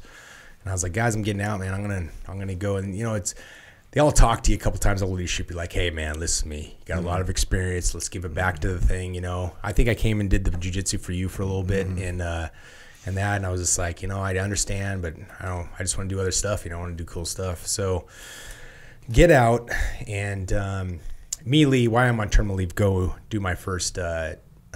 Do an anti-piracy, right? Did you ever talk to any guys that did it or no? Yeah, but not in any kind of like in-depth stuff. Well, it was a good time. I'm going to tell you this. So first one I get on, flying to Malta, you know, have some beers. You know, I'm single during this time. At this time, I sell everything in America. You know, I'm just living in a backpack. I'm going rogue. You know, I'm going to travel and use this because you're going to change your home of record every ship. And you work for that ship, but then you're off contract. Just you contract in that ship and you go. So I'm like, well, I'm just going to live in Europe, you know, fly from Rome, go out to Lisbon or whatever, you know. And so I come in there, I get into Malta, and at this time there's like 3 old SEALs. I mean, they're old as dirt from like the 60s or so. I don't know. They're not even from the like peacetime SEALs, but just fat. One of them's called Gut, right? We get in, we fly into Malta, we buy our weapons from an arms dealer there, we bring it on to the ship, and then we go through the Suez Canal, and we start going down the Red Sea. Once we get to the Gulf of Aden, we get attacked by one small boat, right? So it's coming up, it misses the angle, and it's come behind us, and they shoot at us, and I'm like, bah, bah, bah, bah. I shoot back, but the other guys don't shoot. I'm like, are we not supposed to shoot? What's going on? They're like, oh, yeah, we should shoot. I'm like, okay, these guys never been in a firefight before in my life, right? Ended up getting one of the guys on the boat. Our Navy ship picked him up. I got him in the hip, and he passed away on that. And then literally 5 days later, biggest private piracy attack ever. One of the guys released it on YouTube. It's pretty freaking. I watched it yesterday. You watched it, right? Yeah. Okay. The guy, I got nervous when that happened. The guy Pat got fired from it, right? Because he let him get in too close, that kind of stuff. So we get in, like freaking. That actually goes on for a long time, that whole thing. But they come all the way into the ship. We put what was happening? I was on the bridge when it happened. There's like a boat. It's off Socotra. There's a boat just sitting in the shipping lanes, and I was like talking to the Indian. It was all Indian crew. I was like, what's that? And they're like, oh, I don't know, maybe nothing. And I was like, why was a big boat just sitting in the middle of the ocean right in the shipping lane? Sure enough, as soon as the boat came over the horizon, they released 2 small boys on us. And over the water, it takes a long time. You know, it's like, it doesn't happen all in there. It's like 15 minutes to watch it just drilling in. So we put the crew in the bottom. So they had like a squared away system. They got a boat to launch mini boats from and stuff. Yeah, mothership. That was an old fishing vessel, and they had, you know, whatever 20-foot skiffs on it. Lower it down. There's about 8 to 9 guys per skiff. And you're watching all this happen. Yeah, I'm just watching. I was like, well, this is awesome. I'm gonna get make my little loophole. Like, get all ready. It's literally like shooting fish in a barrel. It's What great. were you shooting? ARs. ARs. You either buy ARs or AKs. Did you have yours like all dialed in? No, you can't.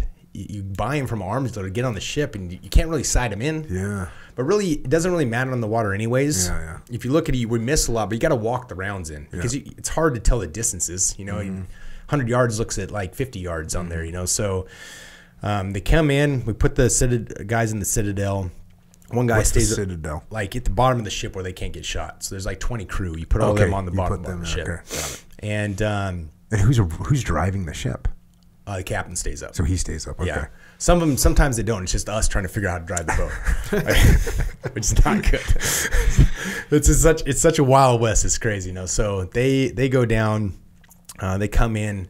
Pat, he didn't wait. Like, he let him get, if you listen to me on my version, I'm like, yeah, they're getting pretty close. Do you want us to start warning shots? Yeah, no time for warning shots. They're already coming in shooting at us. And so they start shooting at you? Yeah. Well, we give them warning shots and then immediately start shooting back. Got it.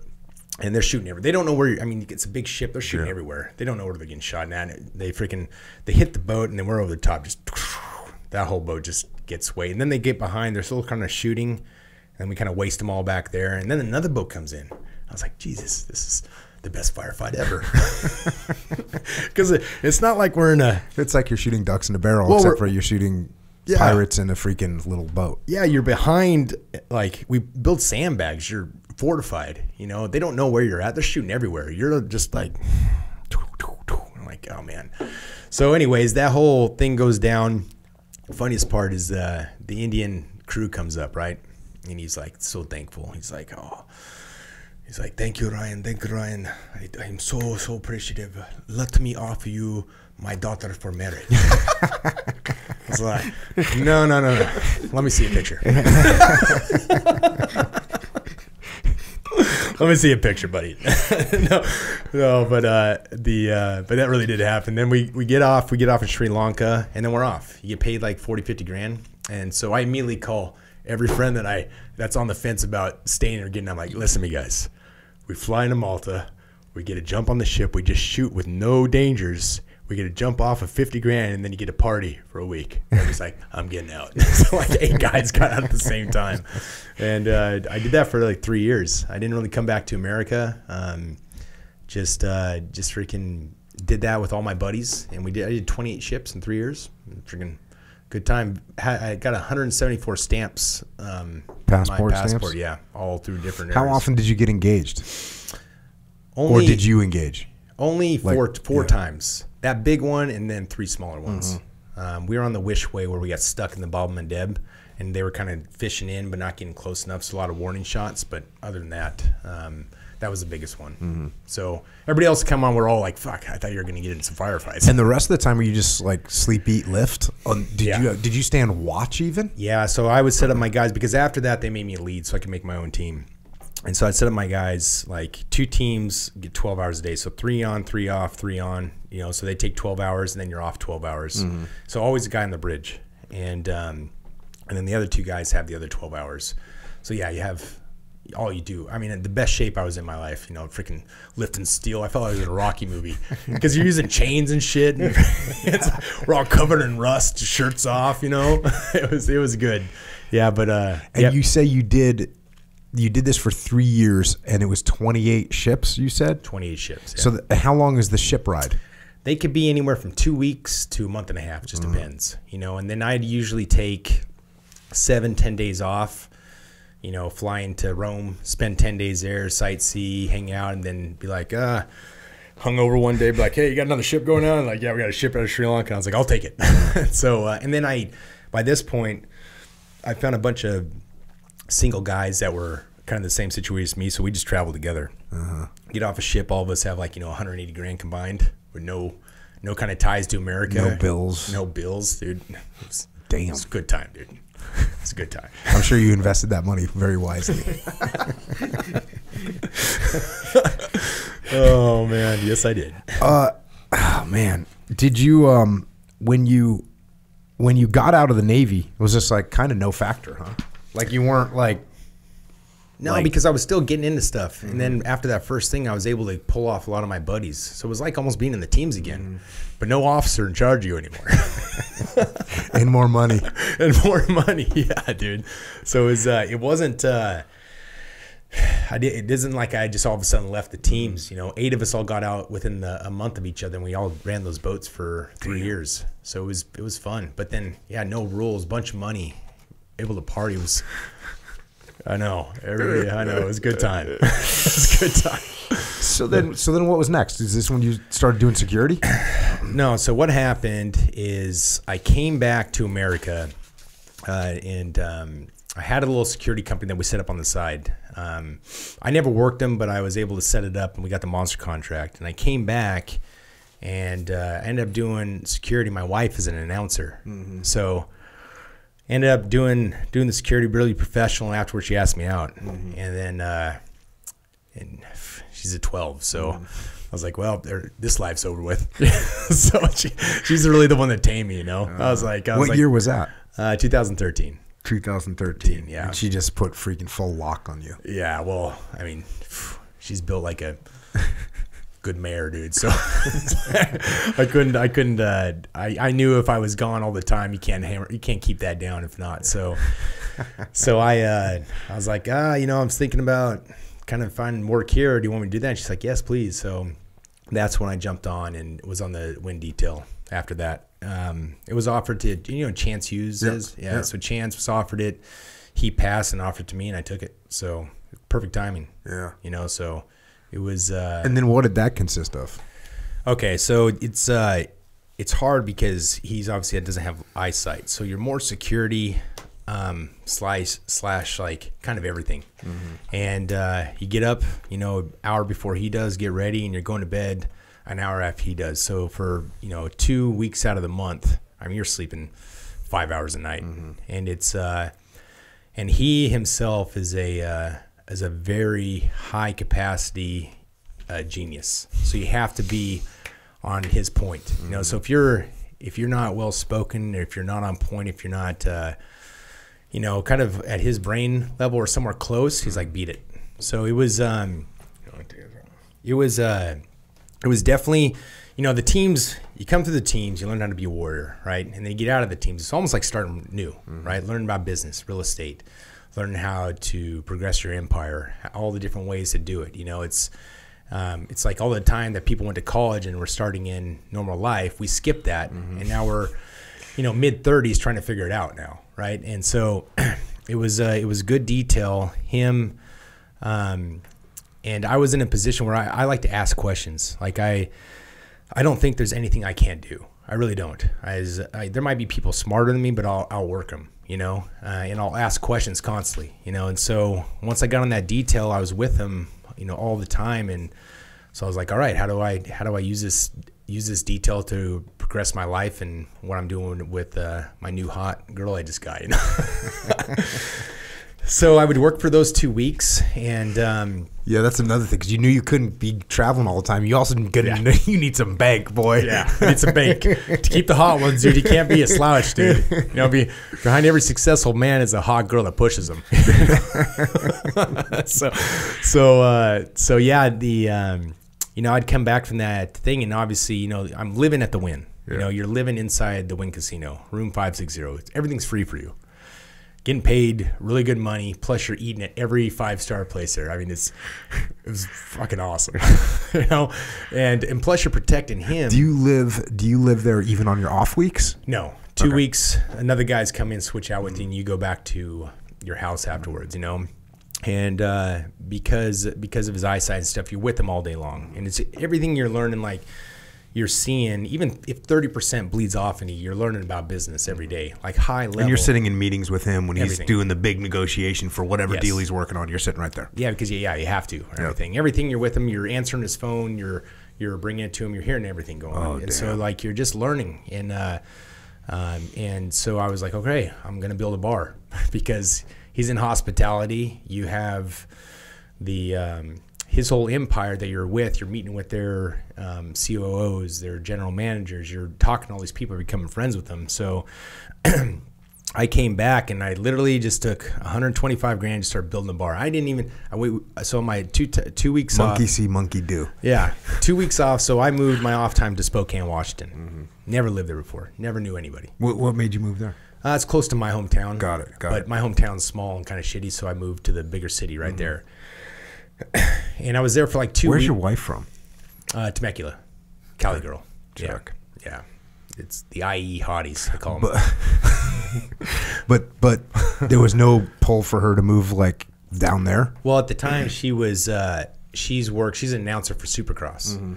So she's on the weekends going to do those, so she can live anywhere, kind of thing. So we both are just traveling. She works every weekend announcing. She did the X Games. She did a bunch of stuff like that too, and all the off roads for the Bajas. But those on the weekends. So she would do those and come back, so she can live anywhere. So she moved up there with me, and it was. Were you married yet? No. Okay. No, she I actually got her to give me some money for investment too. Nicely done. Nicely done. Yeah. I was like, for 80 grand, I'll give you 2%. So I literally just came in there for a couple weeks, kind of looked where, you know, I'm asking questions about this all the time with everybody there, and I found a good area and pretty much got a building. It looked like it was an 1880s building, pretty much condemned. And I was like, all right, I'm going to build a bar there. And Did you buy the building? No, just rented out the space. Mm-hmm. Looking back, now that I know real estate, I would have bought the damn building, you know. But Steve wouldn't should have let you know. What's up? Yeah, I know. Damn it. Because I could have bought that building for like $680K, and it's fucking worth a lot more. Yeah. So anyways, just started building out a bar, a little 1,100 square foot. Did it for 125 grand. Barely had enough to buy the liquor to start it out. But what I did, I'd ask him questions. What he would say is like, look, I was like, how do I find good people? How do I get known? He's like, poach. Go to all the restaurants around, meet the people, talk to the industry people, find the cool people, and then poach them. And that's what I did. So every day I would have a beer at a different bar, eat dinner at a different place, and I would just start talking to people. I'm like, I'm a Navy SEAL. I'm building ex-Navy SEAL. I'm building a bar down the road, and I actually got the newspaper there to do a story on me, and I just started doing it that way. And it took me 3 months to build it out, and as soon as I built it out, I won over the industry. And I talked in some of the big, like the better known bartenders in there that started working for me. And so it became successful overnight. I think I built it from 125, and I did about 890 in gross and 400 and some thousand in profit the first year. Mm-hmm. And then the next one happened. And so I'm going there working with Win, doing this, but the next one, and that didn't have a kitchen. So the next one I had to build was a Globe bar and kitchen. And I had to. Why'd you call it Globe? It's a Globe building. So it was like called the Globe Hotel back in 1890s, one of the first buildings there. And when I dig into this stuff, probably asbestos everywhere. I'm probably going to die when I'm like 70. And the first one was called the Blind Buck. The Blind Buck. Where'd that name come from? I don't know. Like, you know how those speakeasies are? I don't know. I was just coming up with cool sayings. Cool. Right. That'll work.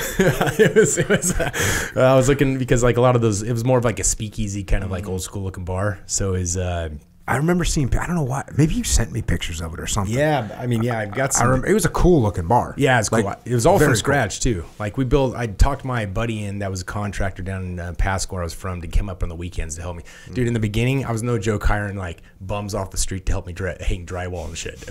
It was bare bones, you know?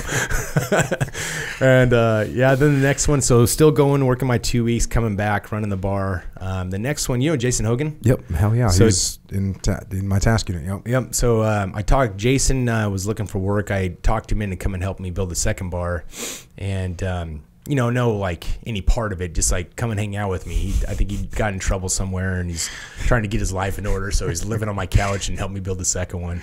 He's a freaking stud too, dude. Stud. Well, you heard what happened to him there. Yeah. I'll get to that. I remember when it happened, and we freaking try to help it out, help out his scenario. Yeah, but it was a weird scenario too. Yeah, I'll tell you. Yeah, it's pretty good. It's pretty good. So we built out the second bar. I had to build a kitchen, so I got to learn how to build a kitchen. Built a kitchen, somehow put it together. And if you can make a successful bar and restaurant, every other business in life is easy because dealing with 60 employees, people taking things from raw to cooking them, trying to keep people from stealing alcohol and money. It's hard, dude. You had 60 people. How big was this place? This is about, so the first one's 1,100 square foot. The next one's 4,000, but with the kitchen. So I had a full kitchen and everything. They did good. I did hire, so get it going. They're both popular. They're the highest grossing bars in Eastern Washington. And just really from Wynn guiding me and giving me ideas and then asking questions. So like that gave me the confidence in business and doing that kind of stuff. But we get them open. So Hogan, team guys, man. So Hogan, I'm like, hey, be my GM. And like 6 months into it, I'm like, ran through all my waitresses and stuff. I'm like, God damn it, dude. God damn it, dude. I was like, buddy, I gotta bust you down, man. I'm sorry, man. I can't have you. Like, you got these feuds of girls all fighting over you. It's fraternization, buddy. Did you not learn anything in the teams? so yeah, I put him ahead of my security. Yeah. And what happened on that? It was a big weekend. He broke up a fight. The guy took a swing at him. He shot in, took him to the ground, but when he shot in, he put his head into the concrete and broke all 5 vertebrae in his neck. Yeah, so that sucked because he's a stud. He's a stud. He's a freaking physical beast. Yep. And he's never been the same after that. You know, that he went paralyzed from the neck down. Took him like 3 or 4 months. They started getting filling. I've seen him a couple times since then. He walks with a limp now, but I feel bad about that, man. I just freaking, it's a freak accident, you know. Yeah. But yeah. Anyways, yeah, he was like just explosive power. Oh, Like, dude. Like, explosive power. He squats like almost 600 pounds. Freaking crazy. Like gnarly stuff. Like he runs a 440. Yep. Like just a beast of a person, you know. That's why all the girls liked him. Oh man, yeah. But anyways, you know, team guys. I wouldn't hire team guys to run bars. If That's you're ever, not a good mix. That is not a good mix, man. We're too cool, man. It's just, especially in those small towns. Freaking everybody's pregnant afterwards, you know. So you're doing that and those businesses. Now you're still working for Win. Yep. You're doing this every 2 weeks, 2 weeks on, 2 weeks off. Yep. And that's what you're doing. And how long do you keep this process up for? Just keep doing it because the bars, now I'm married to my wife and we start a family, and bar life is not for family life because whoever counts the money first wins in the bar. So I always had to be there 4 o'clock in the morning counting the money, or my wife had to. And then even her too, when she was 9 months pregnant, we couldn't get it's a beast story. We couldn't get the bartenders to do their cleaning duties, right? My wife is within weeks of popping. She's like, all right, everybody come in, pays them their hourly wage, has them sit around our freaking huge bar, serves them all beers. She's like, now you're going to watch me clean this whole bar for 6 hours, 9 months pregnant. And so she freaking on her hands and knees, pulling the hair out of the drains, and made everybody in that bar watch her for freaking, almost 8 hours probably, while paying them, while serving beer the whole time, made them watch. And to keep, they call her the Hammer. That's freaking legit. She was probably more like you. Yeah. She was more like you. It was very. I remember meeting her. And I was meeting you. Well, I knew you, but I remember meeting her. I think it was at Cavs Memorial. Yeah, and you know what you're doing, right? This is why my wife's a fan of you, right? Everybody's trying to drink their sorrows away, drinking beers. Jocko comes in with a pitcher of water, just drinking water, walking around the bar, right? Walks past this little 8-year-old kid. He's drinking a Coca-Cola, probably just trying to have a good time. He goes, kid, that's 41 grams of high fructose corn syrup. It's going to stunt your growth, and you're not going to be nothing in life. Walks away drinking water. That's what my wife's first introduction to Jocko is. She's like, wow, he seems motivated. I'm like, he is. Oh, man. What an asshole. You'd be a great bar owner, dude. Everybody would be listening. Drinking water, bro. Drinking water. We'll be serving water. Yeah. Freaking $4 a cup of water. Yeah. Keep you healthy. Here, son, drink this water. Flush that sugar out of your system. Didn't you get in some tussle with with your wife's ex-boyfriend at some point, who's like a Bellator fighter or some shit? What happened with that? Okay, this is a good story here. Okay, so we sold the bars, right? And we had this kind of limbo. I was still working for Win. She's like, I want to move back to California, to my hometown. I was like, I don't want to meet your old boyfriend. It's a small town. It's Canyon Lake. I'm like, I don't want to fucking meet old boyfriends and stuff, You literally thought of that? What? Like, I don't want to meet your old boyfriends? Yeah, because it's part of your brain? It's a tiny little freaking community. It's called Canyon Lake. It is literally, they live in a lake and they all still live there. She's got like 5 boyfriends in that area. And they all still hang out. I see pictures and I'm like, dude, I don't want to be fucking, she's like, sweetie, they're gone. You'll never see a boyfriend. I'm like, all right, because I don't want to talk to old guys that been with you, that kind of stuff. And she's like, you won't, sweetie. It's going to be fine. I'm like, all right. We go there. And it is fine. And then I was looking for a place to train, so I was going to Jane Henderson's gym, and trained there for a month. And they're like, "Hey, man, you're pretty good. Will you come train with our fighters? We have a guy getting ready for a Bellator fight. He's a Bellator fighter." And I was like, "Yeah, shoot, man." He's like, "Your size. He needs better grappling anyways. He's a striker." I'm like, "All right." So I come in, and so my wife mentioned me before. She's like, "Oh, my first boyfriend's a big MMA guy," but I didn't really know anything more than that. So we come in, start pummeling, getting warmed up, going through some drills. And he goes, this guy goes, "Hey, man, I feel like I know you." I was like, "I don't know. I trained a long time ago down in San Diego, but never really up here." He's like, "Oh, okay." Pummeling more. He's like, "Oh, dude, is your wife Dinah Dolgan?" I was like, "Yeah." I was like, "Fuck. is the guy. This is the guy that de-virginized my wife. Okay. My wife's 10 years younger, right? So this guy is younger than me. Yeah. You know, I'm 40 now or something like that. I'm like getting ready. They're like, all right, we're going live half an hour. Guys, train hard. No. I'm like, one more time, old buddy. One more fucking time. Pull everything you got. Oh, man, for like 30 minutes, I just fucking crushed this guy. Nice. I must have been wrestling for fucking ADCC right now. Just going all for it all, dude. Hell yeah. And afterwards, like, I get in the car and he's like, fuck, man, he crushed me. You know, I was like, yeah, man, good training. I'm like, drive away. Like, fucking, and so what I don't know, he's got a big following on social media. So he tags, he's like, oh, Dinah Dolgan's husband just fucking crushed me for 30 minutes, right? So Dinah gets a notification on her stuff. And Wait, she following him? No, she's not following her. Oh, it's because she tagged him. Tagged. We're about to get into some Yeah, drama. I was like, who the Echo fuck? Charles wanted to hear this drama, dude. Going back to Temecula, boys. So she gets a notification that he says something, and then so I walk in the door, and she's like, "So how was jiu-jitsu today?" And I'm like, "Oh, you know, don't you?" She's like, "Yes." I'm like, "I did crush." She's like, "Yes, thank you." I'm like, yeah, but that was my one drawn way. I'm like, now we're packing up or we're leaving this fucking town.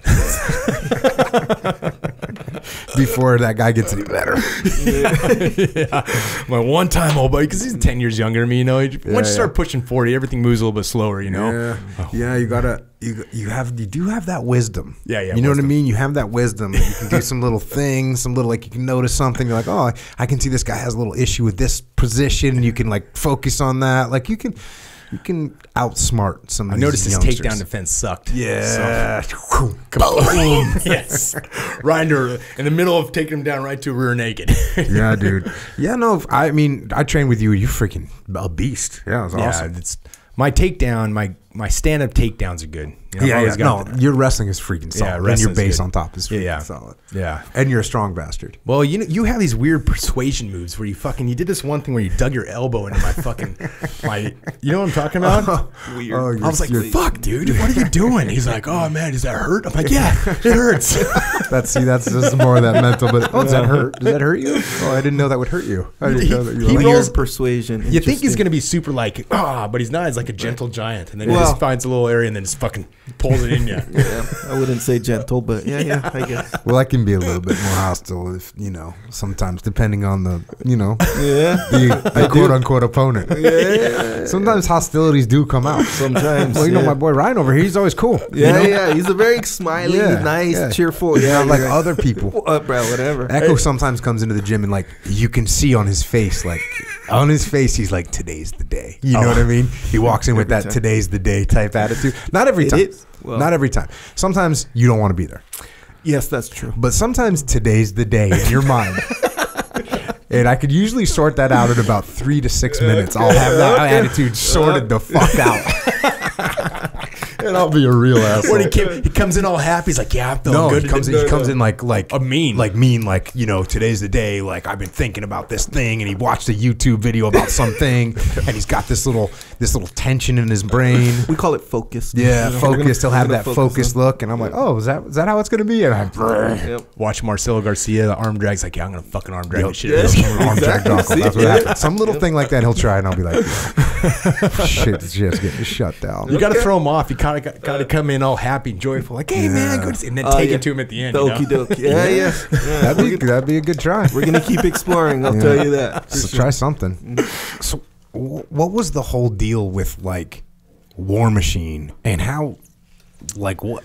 Kind of talk through that, because I know you guys and look, we in San Diego, everyone that's training for the most part, we're all chill and we would cross train with each other. I'd go to Undisputed. When I say we would go to Undisputed. You guys would come to Victory. There was definitely, and plus we had been at City Boxing. We had been at Undisputed. These were all friends. Small tight family here. I knew. I mean, obviously I knew you, but I knew John as well. So what went down with that dude? Okay, so obviously, how'd you meet him? We've been at the Lions there a long time ago. Stayed friends, contact, and then once I started training with Undisputed in 2003, maybe. Mm-hmm.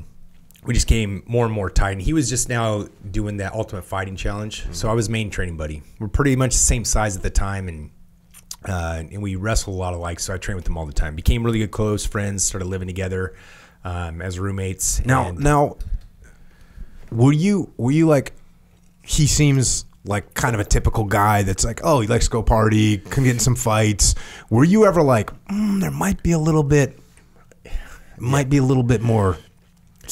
Well, it's not good.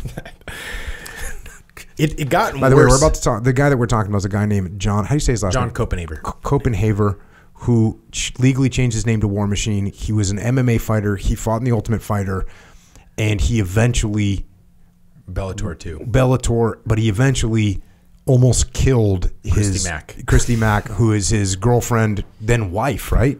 Were they married? They never got married. Well, it was his girlfriend, live-in girlfriend. They were together for a while, and he beat her almost to death and beat some other guy almost to death as well, and he's in prison, I think, for the rest of his life. 36 years. Okay, so that's who we're talking about. So from your perspective, you're hanging out with this guy. He likes to train.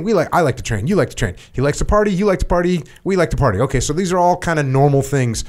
Was there any indication that this dude might not have it all there? In the beginning, no. Is this more? He always had respect for the teams. He went to the Citadel. To be an officer. Did he graduate? No, his junior year he had a kind of a drug addict mom. His dad died when he was 12 in his arms. He got his pension. The mom ended up spending all the money, and he lost his tuition at the Citadel. So I think he made it up to his junior year. Then obviously he linked up with Shamrock, and he started fighting. Obviously, I met him during that time. We kind of fell apart. I was going, more military stuff, and then we linked back up. And we started. Wait, you met him which time? In Lion's Den. Okay, so this is you're in the rescue swimmer ship. Rescue swimmer ship, like 1999. Something yes, like that. Way back then. That's when I first met him. Obviously, and I was always searching new places to train. I always kept in contact. And he's like, "Come to Barry Sheeta's place." I said, "I'm training. I'm getting ready for my UFC fights." And I was like, "Fuck yeah!" So we ended up just rekindling back again and start. I was pretty much his main training partner. So now it's like 2000. And are you still in the? I'm in the teams now. Okay, I'm in the teams now. I just got it. I'm probably a new guy at this time. And obviously we started doing, but yes, as he started getting, I don't know, he wasn't that bad until he got in an argument with the matchmaker of the UFC. I don't know what that is, and they kicked him out of the UFC. He didn't know what he was going to do, and then he started getting into porn. Once he started getting into porn, that's when he really started getting off track. I don't know. I'd go visit him in LA, and I'm just like, what the fuck? Like he started making porn, right? Like he was in the movies. He was in porn star for a bit, yeah. And so he was, I'd always visit him up in LA. He's like, "Oh, this shit's great, man. I'm getting all these bitches." And I was like, "Dude, come on, get back into this." I was trying to always kind of pull him back, but he didn't. He's always a little bit more rowdy. And then he started kind of calming down. We got in that fight. Because of that fight, he went to jail for a year. You say that fight? This is the fight where the fight at Thrusters was a pretty big fight. I remember that. Yeah, we freaking. Helicopters were looking for us. It was fucking nuts. I remember seeing the security cam footage. Yes. Yeah. And I remember thinking to myself, yo, like I knew you guys were friends. Yeah. And I see the security cam footage and I'm like, yo, that's Ryan Bates right there. He just knocked a guy out. Or like, and I remember thinking that, okay, well, let's hope this, doesn't go anywhere as far as the teams go. Cause I don't want you to get in trouble or any of that stuff, but you didn't get rolled up that night. I didn't. I just got back from Afghanistan. They didn't want to do anything with me, and honestly, the guy was coming up to fight me. I was just doing that. War Machine only got in trouble because he was in a violation of his probation for something prior, and he wasn't supposed to be in a bar. So he went to jail for a year because violation of his probation. So are you talking to him when he's in jail for a year? Yeah. How did that impact him? Well, he had another porn star. Girl, what's her name? It is Jeanette Madison, something Madison or whatever, porn girl, and he married her. Oof. And this is while he's in prison or before he goes to prison? Before he goes to prison, what happened is he was trying to. She got in trouble for doing porn illegally and got sent home. Well, he brought her to. Where's home? Hungary. Okay. He tried to. Oh wait, did some team guy try and get her? Yeah, I'm going to tell you that. Okay. Some dumb shit, man. All right, let's go. He got her into Tijuana, and another SEAL team buddy, close buddy of mine, used his girl's passport with war, brought her back. She got popped. He got popped for a warrant. He got in trouble for illegal alien smuggling. See, if you were our officer, you wouldn't have gotten. This wouldn't have happened. I would have been like, dude, you can't do this. I'm serious about that. Like, God, like a little sanity check, sanity check to be like, hey, dude, this is not a good idea. Wait, did the team guy get in trouble? He got in trouble, he got right? in trouble. Yeah, he got in trouble. He was a good team guy, so they didn't kick him out. They busted him down, you know, and that kind of stuff. But he stayed in. Well, she got sent to a immigration jail. Somehow, War Machine worked with the IRS because the thing that she was doing, the guy she was doing porn with, was in violation of IRS stuff. Sometime he worked a deal with the IRS for her to be an informant through the IRS for this porn guy. So he got her out, then married her and got her into America. Then he went to jail for a year for that fight. Gosh. So then me and the team guy, we had to take care of this porn star wife of his that couldn't work. And so he's living at that team guy's house with his wife and family. I had to freaking give her money for like a year. So we take care of her. She gets out. He got a prior fight in Vegas, went to jail for another year. We had to take care of her for another year. And then he got out. Friendship dues are strong. Yeah. These are a lot of friendship dues. I make better choices now with my friends as I get older. You know, when you're younger, you just want the fucking tough guys and that kind of stuff. As you get older, you want to surround yourself by like-minded, smart people. You know. So, anyways, we get him out, that kind of stuff. And you couldn't talk any sense into him. I was like, buddy, listen to me. You know, like I'm in the teams and that kind of stuff. I like this. You got to pull your shit together, right? Well, he does. He starts getting back into it. Back into fighting. Yes, back into fighting. That's when he starts fighting with Bellator again. He starts getting the stuff. He obviously stops the porn stuff, but he did a thing with Christy Mack at the time, so they started dating. I get out by this point. I'm doing anti-piracy. I start working in Vegas and that kind of stuff, so I'm hanging out with him all the time. You know, I had to help him with a lot of like legal stuff, money-wise. So he's like, hey, I want to start this company. You don't have to put any money. Let me just do something for you. So we started doing it together, right? Does good with it. He's crushing it. Just says I do alpha male shit. For some reason that worked out. Anyways, he's winning in Bellator. Everything's good and doing good. I was like, hey man, you know, maybe start dating like a nice girl. You know, he was always good with the like girls that have low self-esteem. I don't know why. Hot girls with low self-esteem. I was like, let's try to get you with another one. But he was in love with her. He's in love with this girl, Christy Mack. Mm-hmm. Yeah, and he did you meet her? Oh, plenty of times. Mm-hmm. And what's she like? She was kind of monotone, like real. I don't know, like not like a crazy wild girl. Yeah. You know, just kind of like. But I don't know. He was. It just wasn't good mind space for him. Mm-hmm. Like if you put him with he's like fuel. If you put him with more fire, he just burns up. You know. Mm-hmm. And by this time, we've been friends for fucking, 20 something years, or yeah, probably. Maybe not 20, but like 15 years at this point, you know? Mm-hmm. And so I'm trying to get him better. Well, he wants to marry her. So he has all of our T-shirts and stuff at his place. He's got 80 grand worth of T-shirts. And he's kind of doing it, fulfilling out of his place. Well, he drives up there to Vegas to propose to her and catches her in bed with another guy. I don't know, whatever the real life TV guy is. He beats the shit out of him almost fucking to a pulp. He leaves and then he stays back with her. And wait, the other guy leaves after War beats the shit out of him. He leaves, and then that's when he turned his attention to Christy Mack. And obviously, like we know all that turned out. Mm-hmm. She's pretty bad, and he calls me right after it happened, and I was like, buddy, I can't. So while he's on the run, like right after it happens, and I was so he like beats the shit out of her. He almost kills her. Yeah, and he calls me like at 3 a.m. And I was like, buddy, you gotta turn yourself in, man. I can't do anything for you. You fucking idiot, you know. Yeah. And I don't hear from him again after that. And so then I noticed that he drains the bank account. There's no money in the bank account. We got all these bills we have to pay. And but because it's hit the freaking it's all over the news, like hits primetime news. Remember that? Oh yeah. Dog the bounty hunter's looking for him, all that stuff. Yeah. We start getting T-shirt orders like fucking crazy. Like crazy. Like, this is a sick and twisted world. Sick and twisted. And so I'm stressed out because I can't close down the account because he drained it before he went on the run. I don't know what to do. I'm like, fuck, And my wife's like, hey, sweetie, we're getting orders in like crazy on our Shopify. I was like, fuck, I don't have the T-shirts that are at his house. I was like, well, they are yours, right? I'm like, yeah. I talked to a lawyer. They're like, hey, if they're your company, yes, you can go get them. And so we cruise up and we load up my truck with all these freaking 80 grand worth of like wholesale T-shirts, right? I'm loading the last box, And my girlfriend at the time, my wife now. Did you have to break into the place? We had a key. Okay. We had a key to get in. So it's no factor. No factor, yeah. And then all of a sudden, my wife's like, "Are those unmarks?" And I was like, "Yeah, they're unmarks." She's like, "What should we do?" I'm like, "Nothing. We're not doing anything wrong." Mm-hmm. And so I start driving away with the stuff. I get taken down by marshals. Mm-hmm. I'm not talking like, police force guys. I'm talking kitted up, shaved heads, big beards. Like, I look like I'm getting rolled up by freaking your platoon. And what's it called? I'm like, "Get on the ground, get on the ground." I'm like, "Oh shit!" So I get out there, and they're kind of tussling me around and stuff, and they pull me into a van and interrogate me for a little bit. And I plead the fifth. I'm like, I'm not saying anything, And so my wife's down in the car behind me, or my girlfriend, and they're talking to him, and I keep again saying that, and then they come in, they're like, "Oh, you're fucked, dude.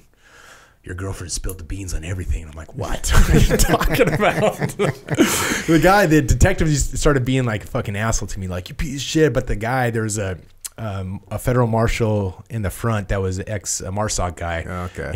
He's like, "Hey, calm down, dude. He's a fucking good dude. He's a war fighter. Just let's not get too hard." And they let me go, and that was it. Right on. And we sold the T-shirts, made our money back, and then he went to prison.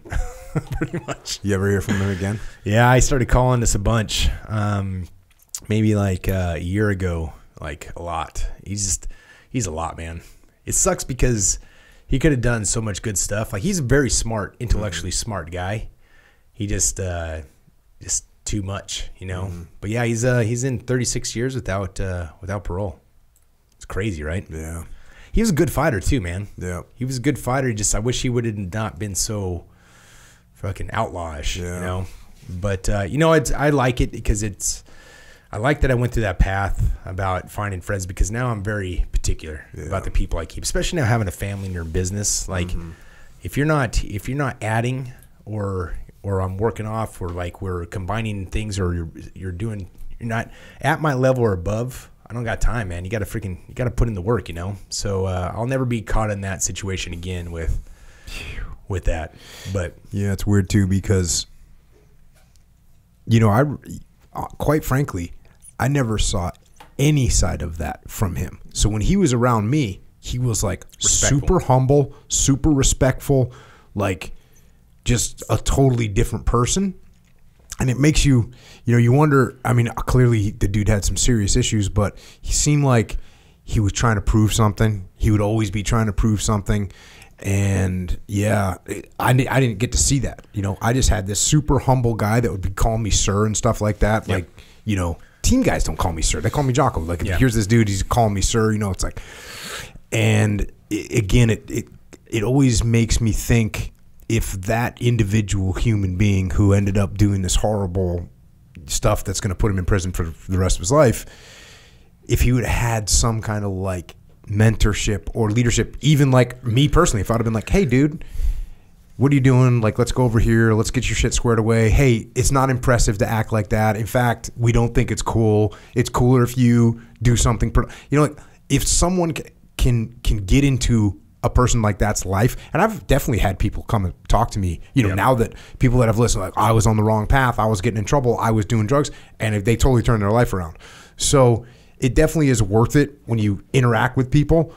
There's always a possibility you can really help them. And all that being said, there's some people you can't help. No. There's some people that they're going to do things, and it doesn't matter what you invest in them and how much you mentor them and talk to them, they're going to ruin their lives. It happens. Well, with him, when I was not deployed, like, all of his worst decisions happened when I was deployed, right? When I was around him every day, we train, hang out, I'm not doing drugs. Like, I might go out. I wasn't a huge drinker either. So like, I'd go out for a couple of drinks, but we're training all the time. Mm-hmm. So all of his bad decisions that he made is when I wasn't around. When he was around me, he's the same with me too. Like, he was never like a hothead to me. He was like, "Ryan, what's going on? Let's train." Like, he's very level-headed, like you're saying. He was only like that when he's up in LA hanging out with porn stars, doing drugs, that kind of stuff. It sucks. If he did, like, honestly, he would have been a great team guy with the right mentorship, That's why he likes us so much, because whereas like, I'd take him to the O course, like, he wishes he could have been done that. Yeah. But then he got neck tats and all that stuff. You can't do that with neck tats, But no, he had potential. He had potential. It makes me sad. Yeah. Because he was close. We were close, and honestly, he expanded. Like, we were very well matched up. And, you got that one training partner we were tight with. That was him with him and me. So I miss that. I can't find that anymore that much. Especially the same age. But We just had a guy on the podcast the other day. His name is Brian Wood. He's a British soldier, and just like the ultimate professionalism. He won the Military Cross, or was awarded the Military Cross. He literally led like a bayonet charge in Iraq. But he made this statement. He said, I believe everyone is 2 decisions away from ruining their lives. And he says, I like trying to work my life where he can influence people or help people if they've made 1 or 2 of those bad decisions, right? Yeah. And I was really thinking about that a lot. Is like everyone's in that situation. Like, oh, you drink, you get a DUI, and like that's you can recover from that. But if you drink, you get a DUI, and then you like resist the cops, or you know, there's one more bad decision that you make, you freaking trashed your life. Yep. You know, and I always try and tell that to young people. You know, like you can make a mistake, and you can make a bunch of little mistakes, but you can make one bad mistake, and you've really screwed up, and then another one, and you're done. Yep. So definitely a good learning lesson there from him. It's sad to see. I mean, obviously it's terrible what he did to that dude, and then to Christy Mack, yeah. Christy Mack, you know, terrible. I mean, he almost killed her. I remember seeing her posting stuff, and it was just a freaking nightmare. Well, it's like just fucking walk away. Like I wish he would have called me before he went and did that shit. Like he's like, fuck, I'm freaking out. I'm like, hey dude, stop. Fucking walk away. Mm-hmm. Now you got the opportunity to get a new girlfriend. Yep. Good. Good. I'm serious, exactly, dude. Right. I mean, like truly though, that stuff, that little saying is like good. Now you have the opportunity to get a fucking more badass girlfriend. You don't want that trash anyways, you know, if that's true, what's happening, you know? Yeah. But I think it was just that whole mentality and where he was at, it wasn't good. Mm-hmm. And I think drugs were a little bit involved too. Like he was doing stuff for Adderall or something like that. And I don't know. Yeah, for all your kids out there, keep narrow and straight, you know, 100%. No doubt about it. Yeah, waste of talent. It's a waste of talent. And then your wife starts up, when did she start up saltyhoney.co? As soon as I started to impregnate her and ruin her career.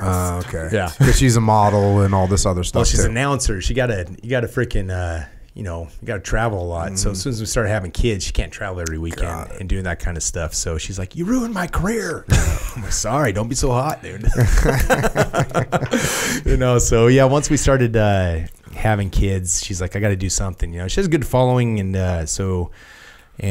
she was helping me with those bars, so she learned business. She's 10 years younger than me, right? So, but she's got a crazy story. She got thrown in jail, like kids jail, when she's like 14 years old. You know, those hardcore camps. For what?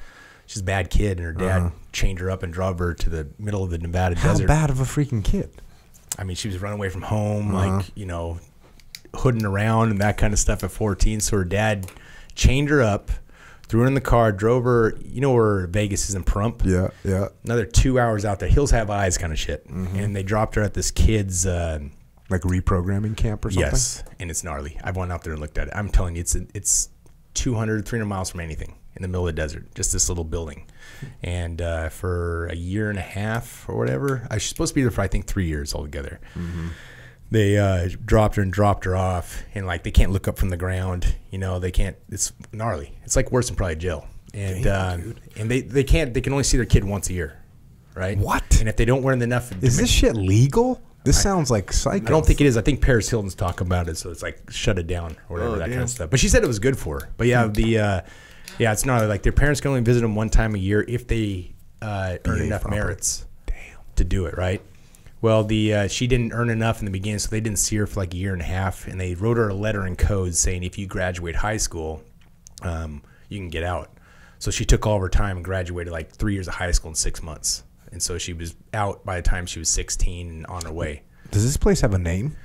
I don't know what the name it is. Yeah, it does, but I don't know what the name. It's out. And she appreciates that she went to this thing? Yeah, it's kind of her own little buds. She came out like all freaking. She's honest. She doesn't lie. Yeah. She doesn't freaking really drink or do anything. She's like straight edge. I'll get her to party once in a while, you know, but like it's, you know, we're a pretty healthy family. She's a very regimented girl. Yeah. So when she started learning about business. And no wonder she liked when I was like, you got 41 grams of fructose corn. Like, that's right. Like, listen to me, I was eating a couple eggs in the beginning of our relationship in the morning. It's like 1 or 2 eggs. She's like, those are rookie numbers, dude. Fucking get about 6, 7 eggs in there. Put some egg whites. Come on, protein up. I'm like, okay, Jesus. We should eat. All we do is eat steak in our house. So what'd she do when she got out of this freaking home for delinquent children? Or whatever. Well, she was 16. She had her GED by that point, and she asked her dad for money, and he's like, get a job. And so from then on, she just was on her route. Started doing modeling, started trained for the Olympia, won top 3 in the Olympia 3 years in a row, which is freaking gnarly. Just like overachiever all the way through. So she's doing that. Then obviously I marry her, put her into more business, and ran the bars. Really, she was the hammer. She was like, me, I have a drink with the guys, relax a little bit, that kind of stuff. She was like, what time? You're out. Let's go. Drink on the job, fired. Like that kind of stuff. Like gnarly hardcore, which is good. Yeah. I'm more the happy guy. You got that balance that we were talking about from a SEAL platoon. You got you're over here going wild, and she's over here running. Yes. Properly. Like I'm more relationships. Everybody's like, oh, Ryan. I'm like, come on in. I'm the happy guy. She's the freaking... She's the really hardcore. Even with my kids, man. My kids are like, Daddy, hugs and kisses. He's like, are you crying? Yeah, she's not right. So anyways, yeah, she's keeping you in check, bro. Oh, dude. Oh, man. What made you decide to sell the restaurants? Just because it was the family. The family, like, yeah, kids can't be at a bar at 4 o'clock in the morning. No, and you're just like, Did you do all right when you sold them? Oh, yeah. We crushed them. Came up like 5 times. Oh, nice. Yeah, I gave us her money for a lot of things that we're doing now, Sweet. Rolled those into a bunch of fourplexes.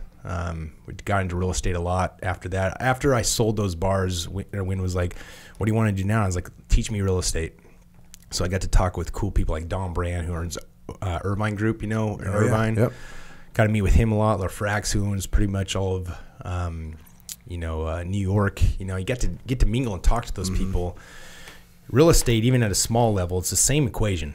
How you leverage different products you can use for that kind of stuff. And I always like the real estate more because if you look at the best families, the real estate families, the wealthy guys, it's not as cool, but they have the best families. They get passed down from generation and they just build empires. So after that, we went that route with our money. But then at the same time, my wife needed a job, so she started doing salty honey. Started with $12,000, just that's it, and it'll do a little over 3 this year, nice. 3 million, and she does that all herself, no guidance. Dude, I'm bringing her on the podcast to find out about this freaking school, dude. Oh, I want to know what the hell is going on in this thing. She'd be a good podcast, and I also want to know what she was doing when she was 12, 13, 14 to get in enough trouble. I cannot imagine taking my daughter, I have 3 daughters, taking one of my daughters, wrapping her in chains and freaking dropping her off somewhere. And her dad too, is like you, a big freaking dude that's serious. Like it's like you wrapping your daughter, like your daughter's being a thing. He is a gnarly, strong person. Like I'm not joking. 6'2", 6'3", 250, 260, arms like this, just enormous Viking looking dude, So yeah, he was like, I guess they didn't have. He's like, all right, he had to pay like $80,000 a year for her to go there. Damn, yeah, dude. Back in like the early 2000s. What did he do for a living? Contractor. Okay. Yeah, I keep pulling. Dude, she must have been off the res. She was off the res. Yeah, dealing drugs, doing crazy shit. What? Yeah, a little hoodlum. That's so weird because I only know the new. Yeah. It's hard for me to see it. It's hard for me to see it. Like, she's the kind of girl, if you give her a couple beers, she's like, oh my God, I'm so tired, I'm going to bed. Like that kind of stuff. I don't see it either, but I guess she was bad though. Yeah. So, but yeah, she jumped in that and now crushes that. And, I help her with that. And it's honestly why we got into, anyway, she crushed it with that and she's still crushing it. She's growing it. Yeah. So then you end up starting canoeclubusa.com, which is great name. The great name. Great name. So Canoe Club USA, what brought that about? COVID. Nobody could get ammo. And I knew how to get it, had the money to buy it, and I was seeing people buy it for 30, 40 cents, sell for $1. I was like, shit, I just started with a couple pallets in my garage. That's how I was doing in the beginning. And the guns and ammo world is an awesome world. It's very Wild West, good old boy crew. Like, it's hard to come up in it, and it's like you got to be an honest person, pay fast, don't try to screw anything over because it's a small community. And everyone will hear about it. Everybody will hear it. You'll be cut off in a second. just because of doing good business, paying on time, saying what you're doing. A lot of times you give them money up front and hoping it comes to you. So you got to freaking know the right people to talk to. And we've gotten caught in a scam for $1.2 million. We got it back, but it was a scam. There's a lot of them out there. What was the scam? During COVID, there was a company called Urban Arms out of Utah. Just to let you know, don't ever do business with anything in Utah. It's like one of the scam capitals of the world. Really? Yeah, Ponzi schemes and stuff like that. Okay. But what he was doing, he was taking a bunch of payments from a bunch of different seller or buyers, taking that, putting it into cryptocurrency, and then being like, oh, sorry, your thing didn't go through, and then giving their money back and trying to make money off cryptocurrency. Well, crypto went crash, and he didn't have the money to go back. But I have because of all the people that I met in Vegas, like David Chesnoff, like we know the governor, everything. Like Wynn really connected me with the right people there. David Chesnoff is this gnarly lawyer. Like you ever watch The Jinx? He if you look him up, he's gnarly. He's one of my best friends. So he just put his name on a letterhead, and their lawyers like paid these people immediately. Damn, so we're the only people out of the 8 that got our money back. Yeah, but anyways, yeah, ammo world is very sketchy. But if you do it right, now I work with $100 million companies like Guns.com. They're worth like $300 million. They buy from me because they can't have people that import because it's not on their insurance. So when I import, I get to sell it directly to these people. So relationships, handshake deals, stay true to your word, and yeah, you get with those big companies. And obviously, Canoe Club is kind of the retail side, the small, but behind the scenes, our wholesale is what we're crushing it with. Brent from Orion, all these different distributors that are $100 million companies all import, and they'll buy it from me right away. Guns.com is probably the best one. They do a good job. They crush the market as far as used guns and that kind of stuff. So I work with them a lot. And you're also what's the Gordian Imports, and that's weapons, right? That's anything. That's like right now we're working on a Mark 19 deal. I started that with Adam. Adam Fritz's. Do you know his? Yeah. He's a Team 7 guy. He went that more secret route for a while.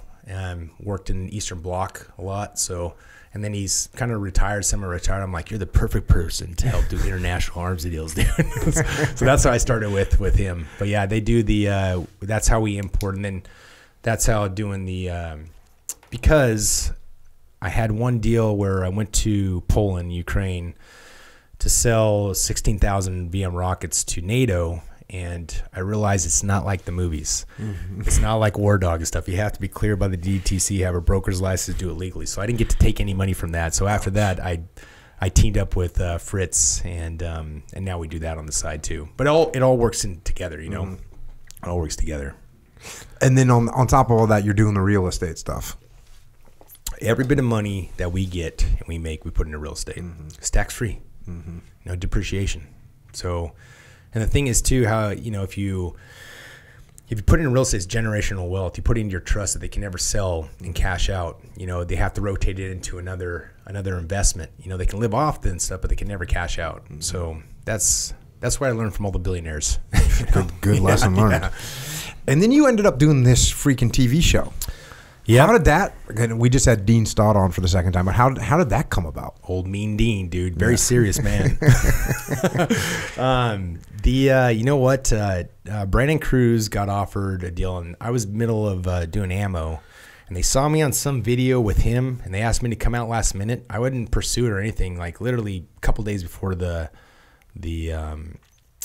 actual audition tryouts of it. Tryout. I had to go to do a Go Ruck challenge and whatever, and I did it, and they picked me. And I wasn't going to even do it. My wife's like, do it. And I was like, God, I'm going to be one of those Hollywood SEALs now, dude. Be made fun of so bad now. So you try out, and then what do they say? Like, we want you in this show? Yeah. How long is the filming for that shit? Dude, it was long. It was like 1.5 years. God. I know. Did they pay you all right? Yeah, they paid okay. Yeah. It's like, could be more. It's only 90 days of filming, but it's just spread out over a long time. Oh, okay. Yeah, but I wasn't going to do it at first, but then once I started doing it, it's actually kind of fun. Kind of fun, yeah. Yeah, because it's like you use all the gear. You don't have to do the cleanup. Oh, that's sweet. Yeah, everybody cleans your rifles for you. So amazing. I'm kind of a big deal now, Jocko. But you got rolled up, right? You got arrested. Oh yeah. Yeah. Okay. So brief me on that one. In Kuala Lumpur. Yeah. Which is not a great place to get arrested. No. And so we went in, we're trained with the the GGK is what they're called. On the way out, didn't have the right paperwork for your military gear. And in that country, even if you have an expended shell, 7 years in prison, 6 canes. Expended casing. If you have a light that attaches to a gun, 7 years in prison, 6 canes. That's the maximum sentence. So just don't go to Malaysia. I don't know. Netflix came back. They got me all straightened up. So wait, you're going through the airport. Is it to leave or to arrive? To leave. Okay, so I already worked there the whole time. So you're getting ready to leave. Yes. You're going through what, like customs to leave? Yeah, and they find it, and they're like, they find a magazine, one magazine, three magazines. 3 mags. Yeah, empty mags. Empty mags. They pull them out, and they're like, oh, they're kind of confused. I don't know what they're saying. I'm like, well, just take the mags. They're like, no. And I didn't take it serious at first. I'm like, what do you mean, no? Or what's going on, you know? And then that turned into a bigger thing. This is freaking locked up abroad about to go down, dude. Dude, I started getting nervous like maybe 24 hours into it. So they bring you to jail? Yeah. Luckily, like in the jail cell's it's like a 20 by 20. It's freaking shitty kind of. The guy's been in there for like 7 years. You know, I'm getting mugshots. Just gen pop, like you're in with a bunch of other random I was like, shit, I'm gonna have to beat the shit out of all these guys. And I'm the new boss of town. No, but the GGK bailed me out right away, Netflix and stuff. So I was on house arrest. But the thing that was nervous is like there's gonna be 4 to 6 months for your trial, and I can't leave. And I'm like, fuck. My wife starts getting on social media and reaching out. Everybody's reaching out. I got freaking different congressmen, like Morgan Luttrell helped me out a bunch too. So like I got like freaking like extraction teams being set up. I'm like, guys, it's not gonna get to that. let's be careful here. But it ended up the people that actually helped me in the end were the GGK, the guys I worked with. They and Netflix too, but the GGK was there for me the whole time. Like this guy Pong Young, he's a stud, dude. He was he was like in trouble a lot when he was a younger kid and joined the military. He's kind of the rougher bunch, but now he's the head of their counterterrorism unit. When I first showed up, I gave him a half-face blades knife because he's a big dude. He had Beto's company DEFCONs. Have you ever seen those? Yeah. He had DEFCONs on. I was like, damn, half-face blades. Like, oh, too expensive. I was like, here's a knife. Thank God I made friends with him because he's the guy that bailed me out in the end. Damn, but they took good care of me. I was just in trouble under the civil side, not the Monarch. The Monarch is everything's under GGK. So in the end, the magazines were classified as props. And so nice. So I was able to get out. It's funny too because that David Chesnoff, that lawyer, my buddy, honestly, he's an awesome guy, and he's like, they immediately rushed me to the airport, fly me to Tokyo, and I land. He's like, are you in Tokyo? You're out of there?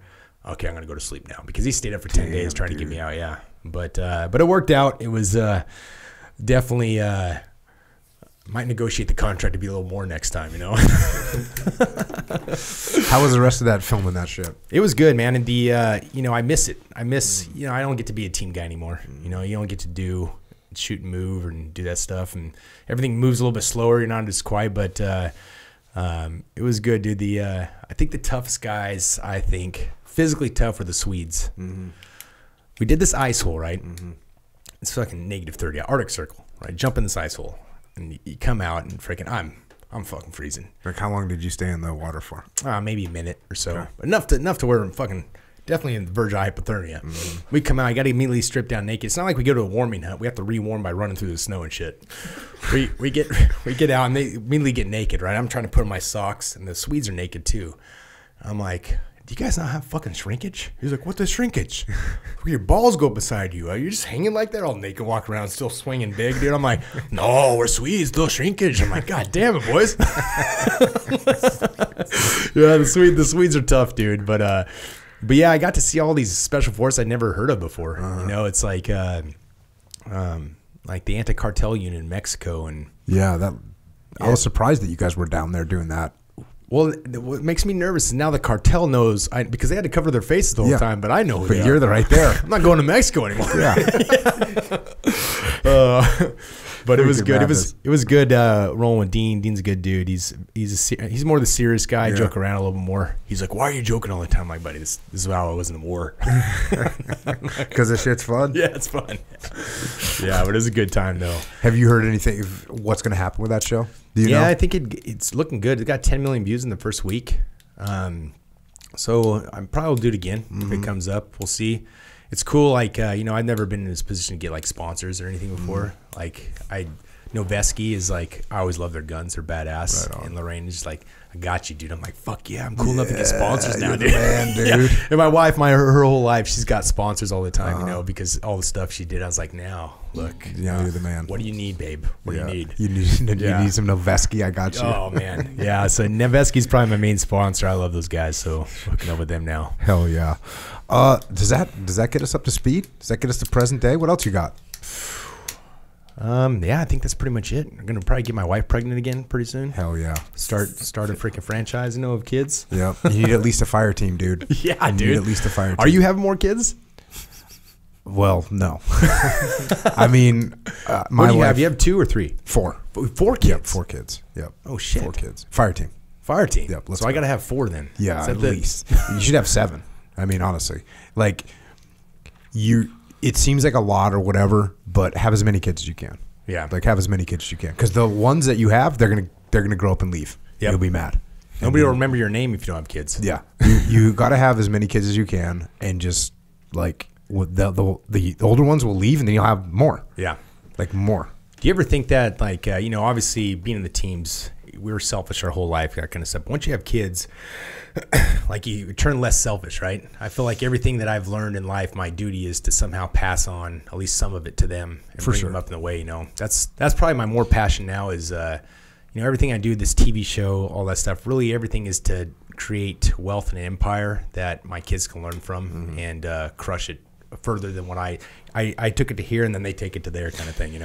Yeah, I mean, it definitely was different for me because I had kids while I was in the teams, and as I've said many times before, the teams was my priority, even when I had a wife and kids. And you have to have it that way. Yeah.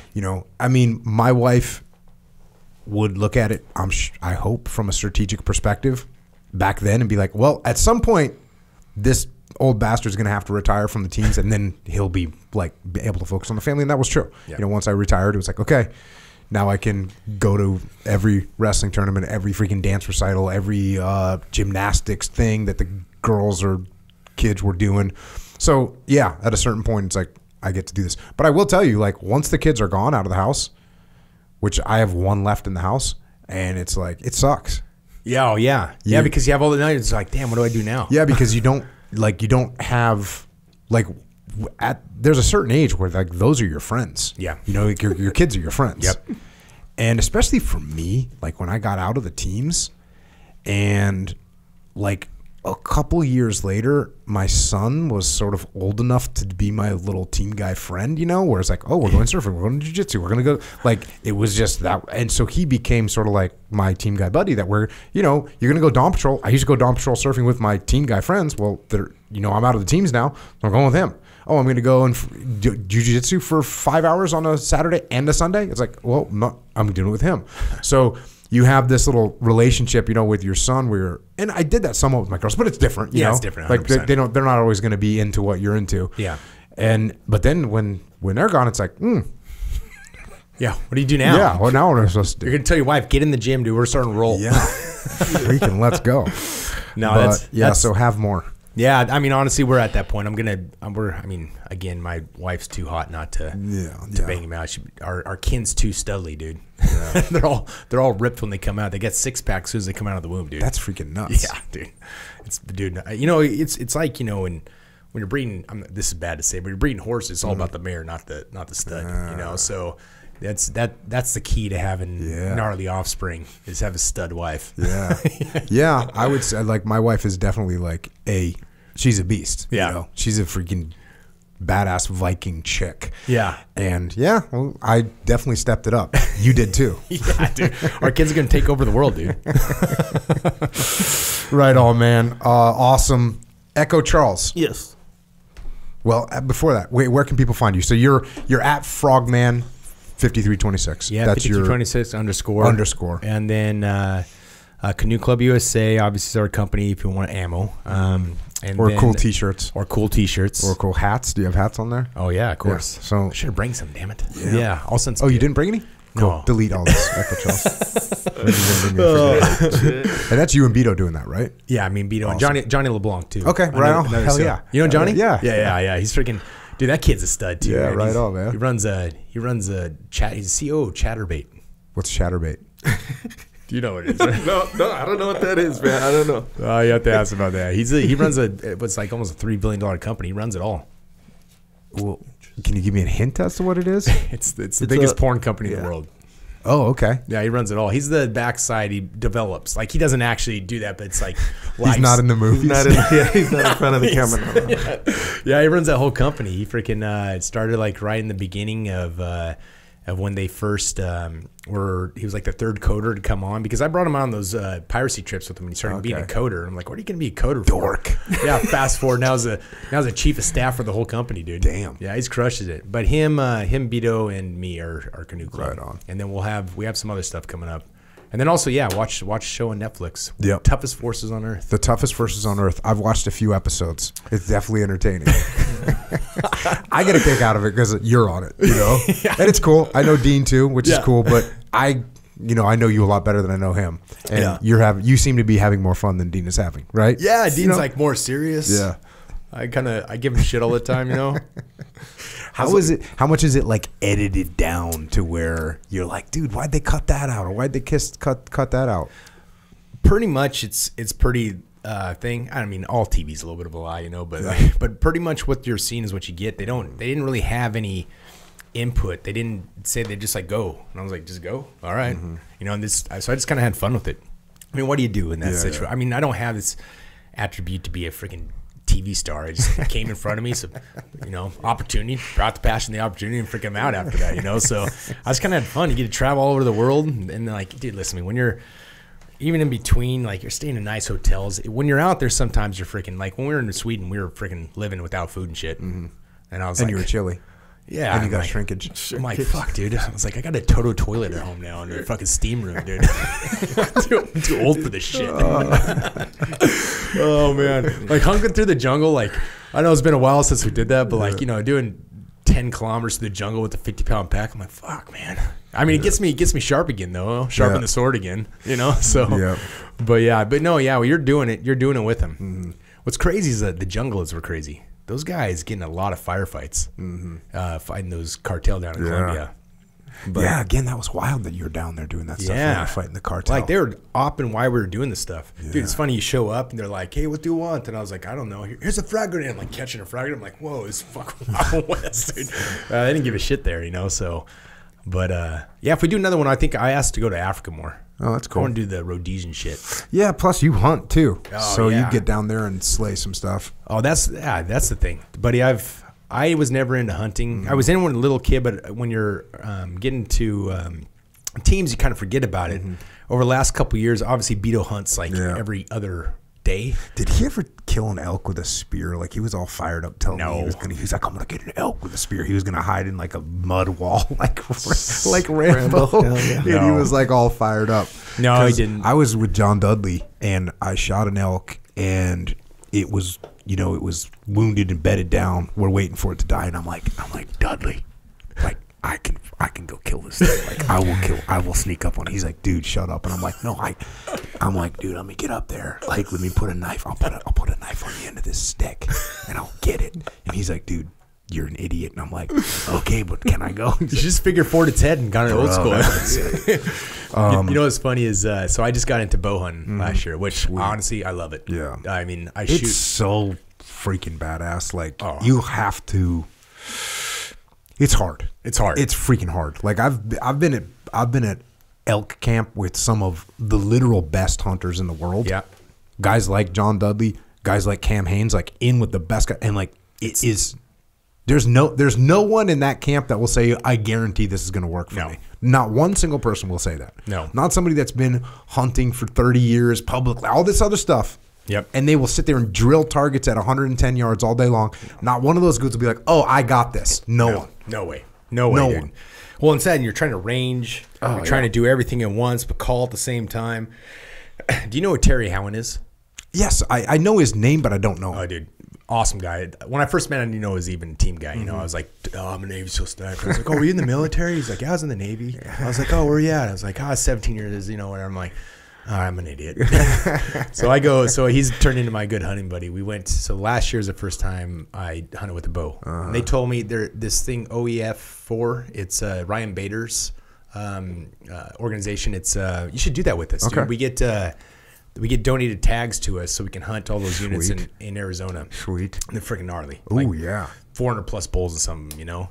And they, because when people draw and they can't do the hunt, they don't want to lose their points. They get to donate it to us, and then we get to hunt, and they keep their points. Damn. So I go out there with Terry, right? I'm learning how to. They told me to get it. I got a bow tag, so I got a bow literally 1 week before the hunt. I'm trying to learn how to shoot. Not good. Not good. No. So I get out there, freaking. We stalk in like a mile and a half. I freaking pull back on a elk, shoot, hit a branch, miss it, and they're all like, "This is the last time you're probably not going to get another shot." I'm like, "God dang it, man!" I'm just pissed off. Right. Next day. I can only do a cow call. Call one in, bedded down.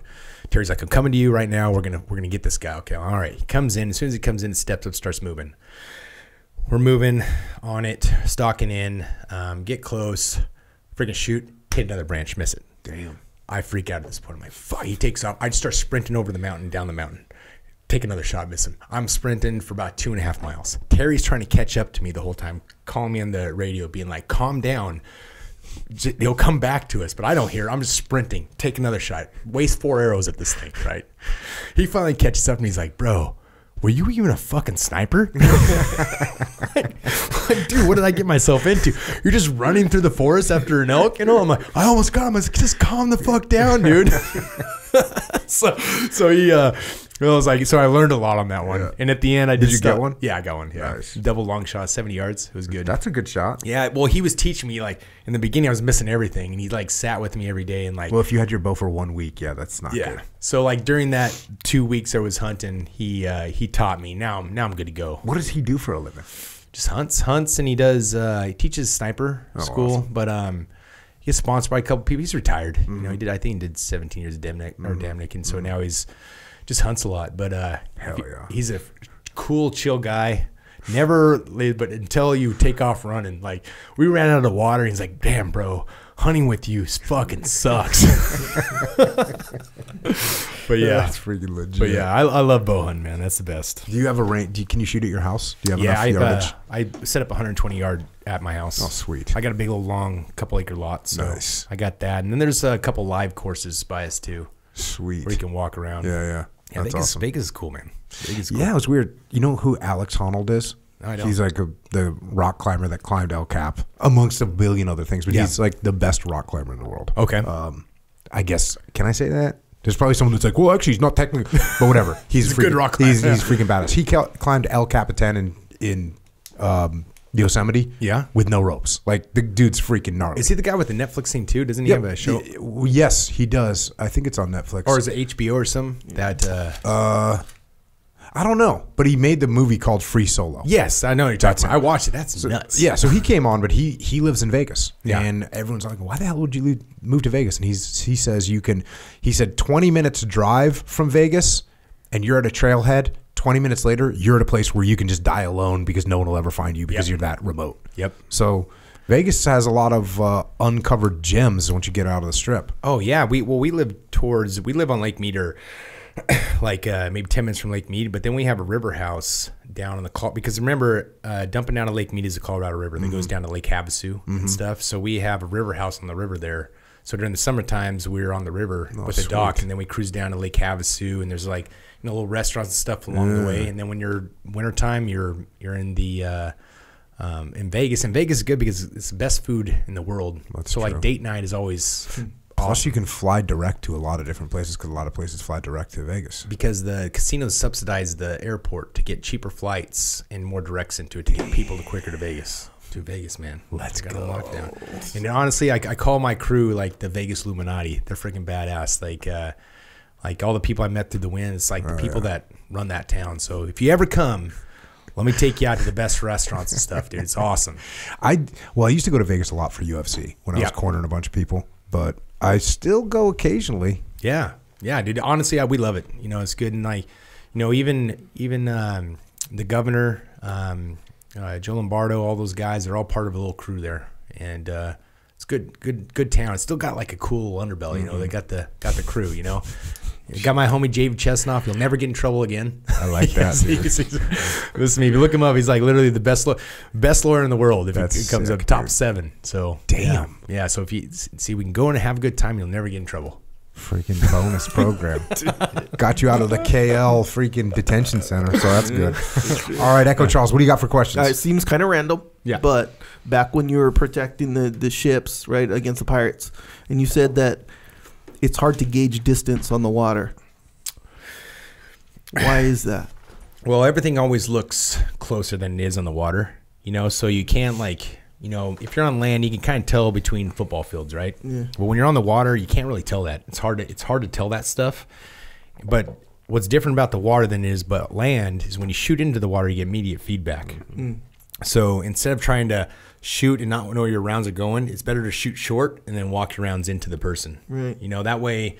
And then say if you're shooting at the person, but you keep missing, you're not knowing where he's missing. Right. But if you shoot before, it's kind of like using an A-dub to like walking around or an automatic or a machine gun. A-dub, hell yeah. Echo knows what's up. We know. Yeah, but yeah, if you're over the water, it's easy to shoot into the water and then walk them in.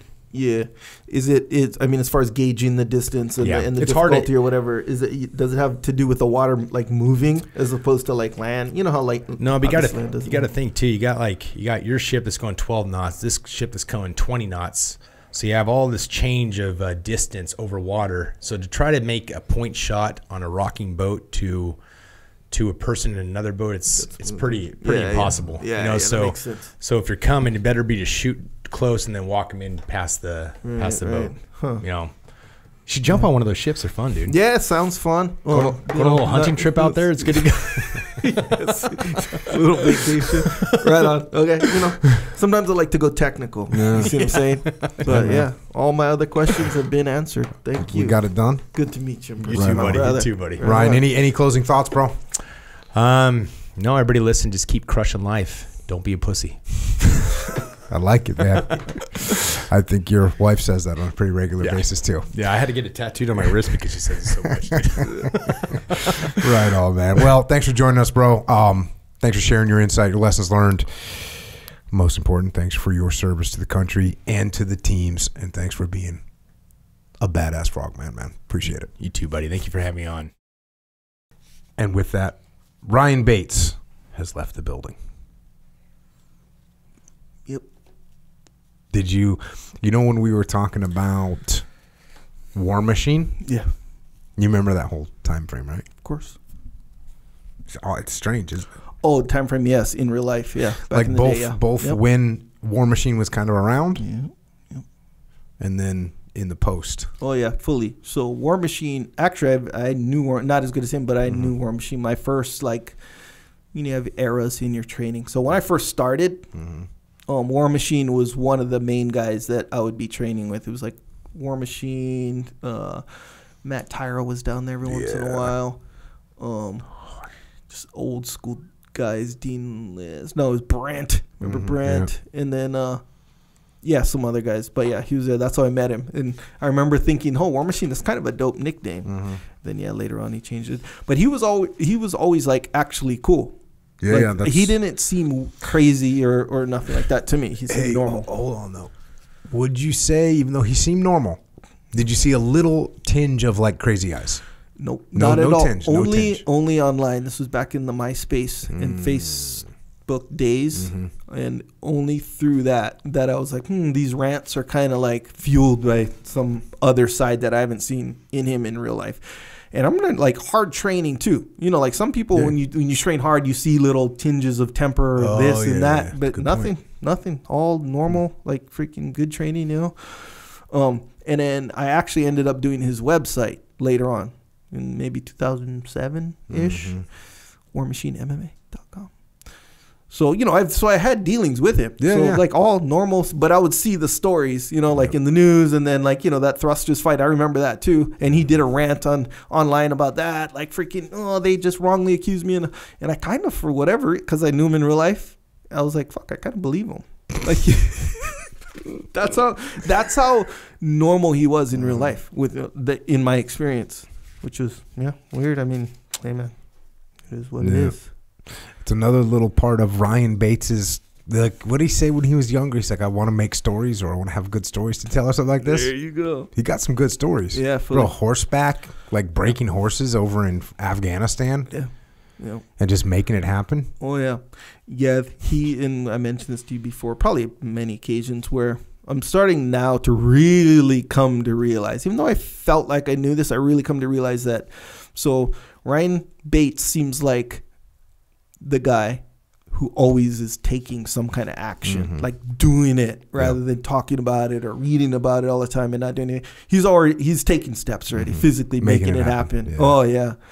And I guess so. That's how it turns out, right? You got all these stories. And it's weird because he's talking about all this stuff and I'm like, bro, I was around for all of that. Yeah. Like me personally, I'm popping in and out of those stories. Like, hey, I was part of that. Just a little bit. And I didn't know him back in the day or whatever, but I was kind of part of those. So that's kind of weird. Yeah. Well, you think about, he spent 3 years going on these anti-pirating ships, and then just being in Europe with $100,000 in his pocket. Yeah. You know, like what kind of stories did he make then? I know, bro. Probably the kind you can't be talking about right now. No. But dude, I remember when he got out, I retired, and then you see that he was getting out, or I'd hear that he got out or whatever. I was kind of bummed out, because you feel like that's kind of a guy that's going to carry the torch, the torch of getting after it, the frogman torch of making things happen. Yeah. But that's interesting that he's the guy that you were talking about this whole time. Yeah, you've heard me tell that story before. Plenty times. In fact, that affects me because I'm always been, not to go too deep about myself or nothing, but I'm like that guy who's like, hey, like it's a weird subconscious almost thing. Like in the back of my mind, it's like, hey, if I do this, like I'm going to violate some rule. Like I'm not in any position to like make anything happen. There's a few things I'm responsible for, and the rest is kind of like, hey, I'm waiting to be told what to do kind of a thing.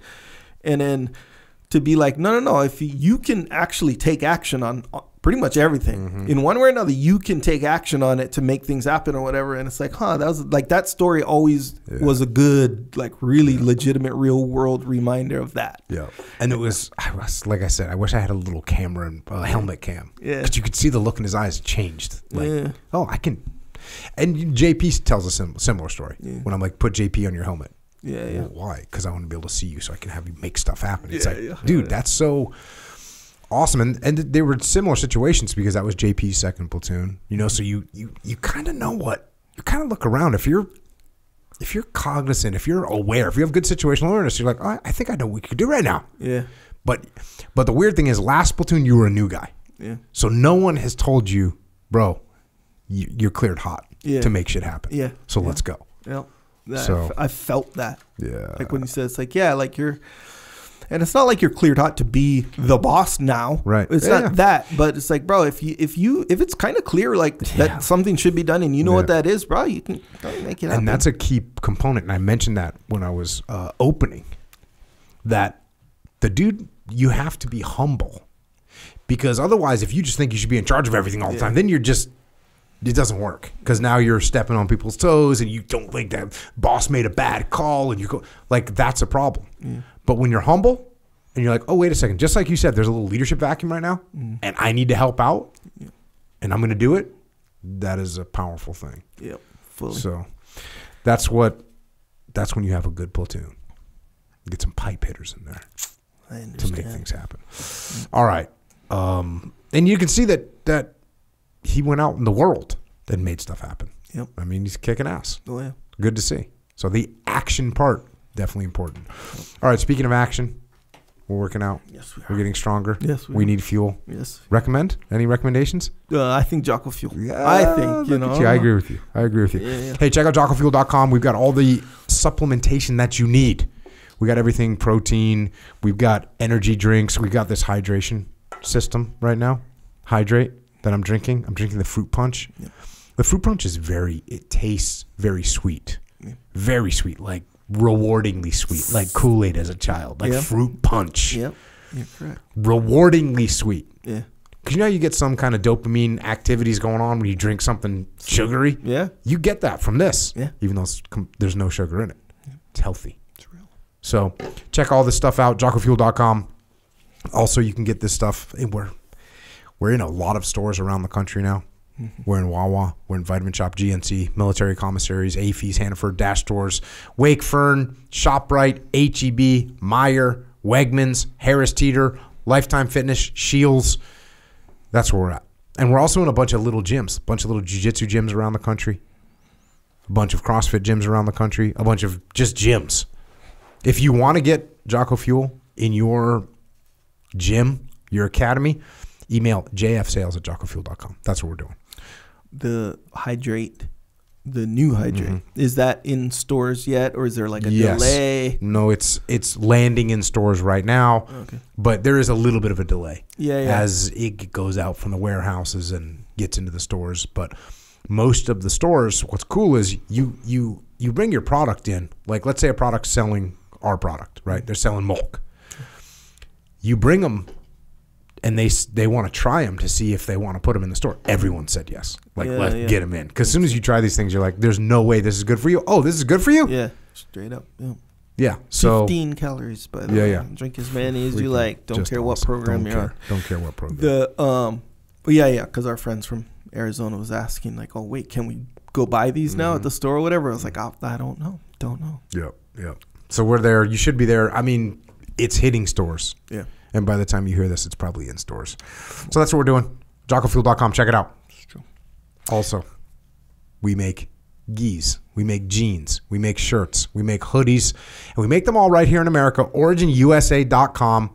Check it out. If you need jiu-jitsu gear, if you need hunt gear, if you need a pair of blue jeans, because you're going to go out to the store. You're going to go out to dinner. Sure. Dinner. Hell yeah. You're going to go out, work on your ranch. Yep. You're going to go swing your hammer. Whatever you're doing, we got you covered. OriginUSA.com. This is a big deal. Yeah. Because it's all made in the USA, which is very important. It is. Very important. Very important. Yep, it's true. Also, yes. Unless we want to talk more about the origin, because made in USA. That's what you need to know. But everything is made in the USA. That's the thing. So it's one thing to be like assembled in the USA, and actually, I'll even go. Look, the cotton is made in the USA. How about the cotton's grown in the USA? But even if you go before that, the idea was born in the USA. There you go. Everything. So 100% from idea to freaking, final dirt product. To shirt. Dirt to shirt. We're doing it all. OriginUSA.com. Check it out. Save America. It's true. Also, we have the Origin Jiu-Jitsu camp. Sold out, sorry. Yep. But next year, it is sold out. But we do have the law enforcement one. There's still some slots available. So if you're a military, law enforcement, first responder, check that out as well. All of it at OriginUSA.com. Get some. It's true. Also, Jocko has a store called Jocko Store. So you go to JockoStore.com. And you arrive here. This is where you can get your Discipline Equals Freedom stuff. Shirts and hoodies. There's a lot of cool stuff on there. Also good. We talked about that a little bit today. Yeah, well, we talked about it more offline. Oh, yeah. Yeah, offline. That's Once true. we stopped recording. Apparently, Ryan's wife is fired up for the good attitude. It's true, bro. It's very useful. Very useful tool and weapon in this life. I got curious about this camp that she went to. Yeah. Can you imagine you're taking your daughter and tying her up and dropping her off at a camp somewhere? Yeah. She must have been getting wild, bro. Yeah. There must have been some mayhem going on. Well, I mean, what would your daughter have to do to where you tie her up and drop her off not to be seen for a year? Yeah, I think some chaos. He mentioned like she was dealing, yeah, right? And so that makes sense. Like if my daughter was dealing, I felt like, hey, she's not responding to my rehabilitation tactics. Yeah, man, I dig it. And I knew about some camp that purported to rehabilitate young troubled youth. You know, that Off may she or may not be goes. my dad. There she goes. God, that would be heartbreaking, wouldn't it? Very much so, yes, sir. Yeah, heartbreaking. But hey, if it worked, it worked. Yeah. You know. Yeah, and apparently, like he called her after to figure out like what the name of the place was. Yeah. But he said it was what she needed. And you know what's cool? It's like the military. So what's what the military often provides that for young men and women. Yeah. This is what they needed. Yeah. Structure, discipline, direction, Those are all really good things. Yeah, I wonder what that because it got shut down or whatever, right? Or maybe moved or redone. Something or about I don't know. Paris Hilton? Maybe Paris Hilton went to this thing. That kind of rings a same bell, thing. though. I feel like I knew something about it. I don't know. But if I do wonder what the programming is. We will take Eddie Bravo's advice and we'll look into it. Yeah, I'll look into it. But you know, like there's all these programs, like you know, Scared Straight. Remember that one, right? And that's a specific program with a specific like approach, right? They can bring you to the prison, all this stuff. And you know, maybe it works, maybe it doesn't. You know, I wonder what the programming is there because it's a whole camp. You can't talk to them. It's like you can tell. Obviously, it's rigid. What do you say? Like she wasn't allowed to look up. Like you had to look down. Like there's some. Yeah, it's rigid. But I wonder though, because there has to be some philosophy. It's not just like, hey, let's wing it. You know, there has to be like, hey, we're going for this, so we can do it. It's like I wonder, like because military seems like, hey, we're gonna kind of break you down and then build you back up. Because the really at the end of the day, and from what I know of the people that go into the military, especially if they're even halfway looking for that structure, you know, people go in for different reasons. I know. But a lot of times when the people that I know anyway that are like, hey, I want to go for structure, or the parents recommend it for structure, they get the structure because they do provide that empowerment part of it. Sure, it's hard and, you know, they do all this stuff, but at the end of the day, they're empowered. And, you know, I wonder like what empowerment programming they have. And another huge part of it is like you're going against your will. Yeah. So as a human, we don't like to be doing things against our will. So when our dad ties us up and puts us into a school where it's completely against our will, they must have had some serious psychological understanding to get through.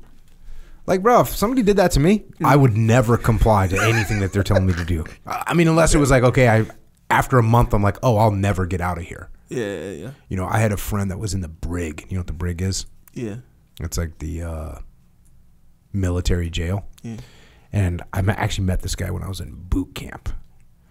And he had been in before. Oh, no. It was after boot camp. So he had been in before. And he told the story that when he got kicked out the first time. And he had gone to the brig. And he was in there for like a month of just not listening. Fuck you guys. You know, I'm not doing your shit. And finally one day, like the guy's like, hey, you need to make your bed. He's like, fuck making my bed. He goes, looks like this day won't count either. And then walked away. And the next day the guy comes back. He's like, what did you mean by that? He's like, well, if you don't do what we're telling you to do, that day doesn't count. So and you owe whatever you owe. 4 months or something. Oh, damn. So you have to do what they say. Otherwise, this day just doesn't count. Yeah, we're just going to keep it going. So you know what this dude? Made his bed. Got on board with the program because he needed to get out of there. So I could understand complying because you know that's the only way to escape. But then I'd get out and I'd freaking be pissed. I wouldn't want to do it. Yeah, that's why I figure there has to be some kind of mentorship, some encouragement, something in there to say like, hey, this is beneficial. You know, too, man, you get broken like a horse gets broken. You know what I mean? Where you're like, oh, I have to kind of get on board with the program. And if you get on board with the program and then maybe there's that moment where you go, oh, I can see where this is going to help me. You see what I'm saying? Yeah, so that's kind of I very seldom talk about imposed discipline, but sometimes, very rarely, I hate to even say this, very rarely, you've got to impose discipline on someone for long enough for them to go, oh, I can see that I'm going to win now. Yeah. You know, this happens with sports. This happens with coaches. Like, you got to do the hill sprints. No one wants to do them. We got to do them. And then they start winning, and then everyone realizes the benefit, right? Or you got to do the homework, right? Oh, you got to do the homework. Oh, I don't want to do my homework. Okay, well, I'm going to make you do your homework. And then a while you get an A, and then your opportunities open up. So you can impose discipline on people sometimes because you have to, because it's the only way that you can show them that the discipline will bring you freedom. You can't tell it to them because it just doesn't work. Yeah. You can't explain it to them. It doesn't work. They got to do it. Yeah. So occasionally, so maybe it was a situation like that where she was anti, but she's doing it because you have no choice. And then eventually she goes, oh, I see how this is going to benefit my whole life. Yeah, it is. You can, under certain circumstances, you can see how that could be where, you know, someone who's super rebellious or whatever, and they're like, no, they insist, stubborn. I insist on not listening. I insist on not doing it right. I insist on it.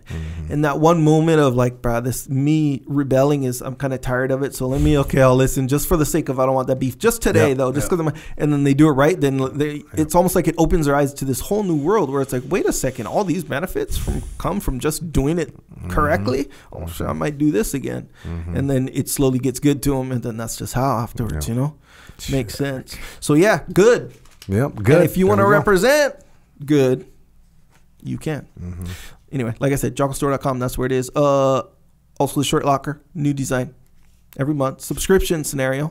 So good, and people seem to like it. That is also on Jocko Store. So if you click on the top where it says shirt locker, you can kind of see some of the designs, see what you're in for, you know. So yeah, man, if you like something, get something. Check. Also, speaking of getting something, you probably want to get some steak. So check out coloradocraftbeef.com and primalbeef.com, 2 awesome companies selling you the best steak you're going to eat. That's just how it is. And you can put it on your stove, your pan, 3 minutes one side, 3 minutes the other side, 2 minutes the other side, 2 minutes the other side, you're good. You're good. Depends on the temperature, right? There you go. But that's 10 minutes, you got a steak, like a good, really good steak, right? And you're eating it. Yes, you know what I mean? Yes, you are. That's yes, one sir. thing with, well, you know me. Do you know that fact that I like if I'm required to put an effort to make dinner, ham sandwiches or tuna. You know what I'm saying? Like tuna. Like that's what chicken. I'm just not. I'm not doing the whole Leif Babin 4 hours. You know, like yesterday we had to marinate it, make the marinade, like all that stuff that he's. I'm super stoked when he's doing it. Yeah, but I'm not doing it. I understand. John Dudley, dude, this dude's prepping meat freaking 3 days in advance. Oh yeah, that's real. And I'm always like, yo, I'll bring ham and some mayonnaise. We'll make some Sammys if I'm in charge. Sure. But if you are going to, you only need 10 minutes and you make yourself a freaking tasty steak, which is going to be the best thing you're going to have. What do you put on your steak? Salt and pepper. The same, regular salt and pepper. Salt and pepper. That's all you need. That's all you need with these steaks, 100%. So check it out, coloradocraftbeef.com or primalbeef.com and get yourself some steak. There you go. Also subscribe to the podcast. Also jockounderground.com. Also YouTube channels. Also Psychological Warfare. Flipside Canvas, Dakota Meyer, putting cool stuff to hang on your wall. I've written a bunch of books about leadership. You can check them out if you want to. I've written a bunch of kids' books, which some people find surprising, even though I have 4 kids. Some people think, oh, what are you doing writing kids' books? You're a military guy. Well, I'm a military guy. I had 4 kids. Yeah. So, yeah. Had to write books for them so they could actually learn something about life. So check it out. Way of the Warrior Kid 1, 2, 3, 4, and 5. Also, Mikey and the Dragons. Check those out.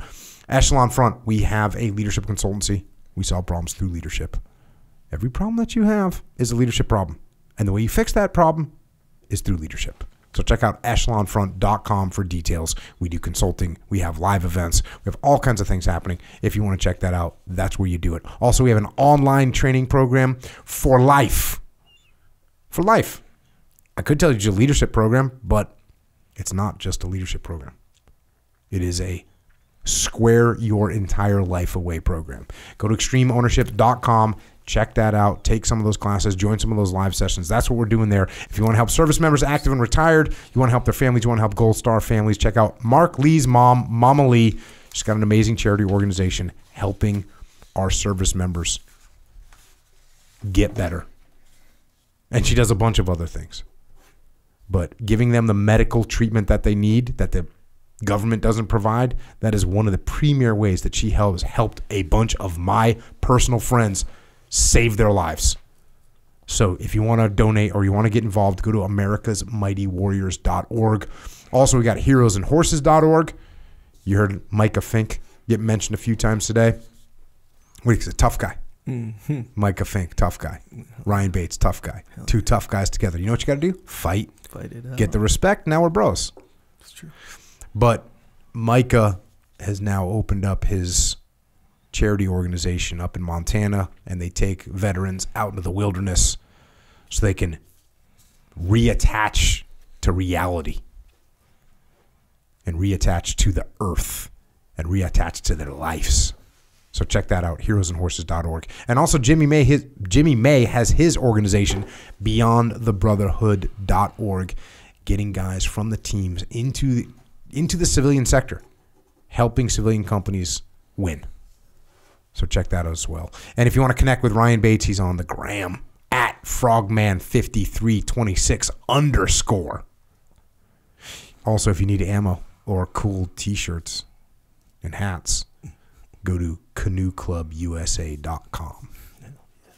For us, I'm at Jocko.com. I'm also on social media. I'm at Jocko Willings. Echo is on there, at Echo Charles. Just be careful, because you can ruin your whole life or waste your whole life getting caught up in the algorithm, which you don't want. Thanks again to my brother, Ryan Bates. Freaking kick-ass dude, kick-ass husband, kick-ass dad, kick-ass frogman. Proud to call you brother. And thanks to everyone out there who has served or is serving in our armed forces around the world. Thank you for protecting our freedom and our way of life. And the same goes to our police, law enforcement, firefighters, paramedics, EMTs, dispatchers, correctional officers, Border Patrol, Secret Service, as well as all other first responders. Thank you for protecting us here on the home front. And to everyone else out there, just listen. Just remember, no one's going to do it for you. No one's going to give it to you. You're not going to be gifted the things that you want. No one's going to take the action that you need to take. And no one's going to do the work that you need to do. No one but you. So get up, get out there, and get after it. And that's all we've got for tonight. So until next time, this is Echo and Jocko.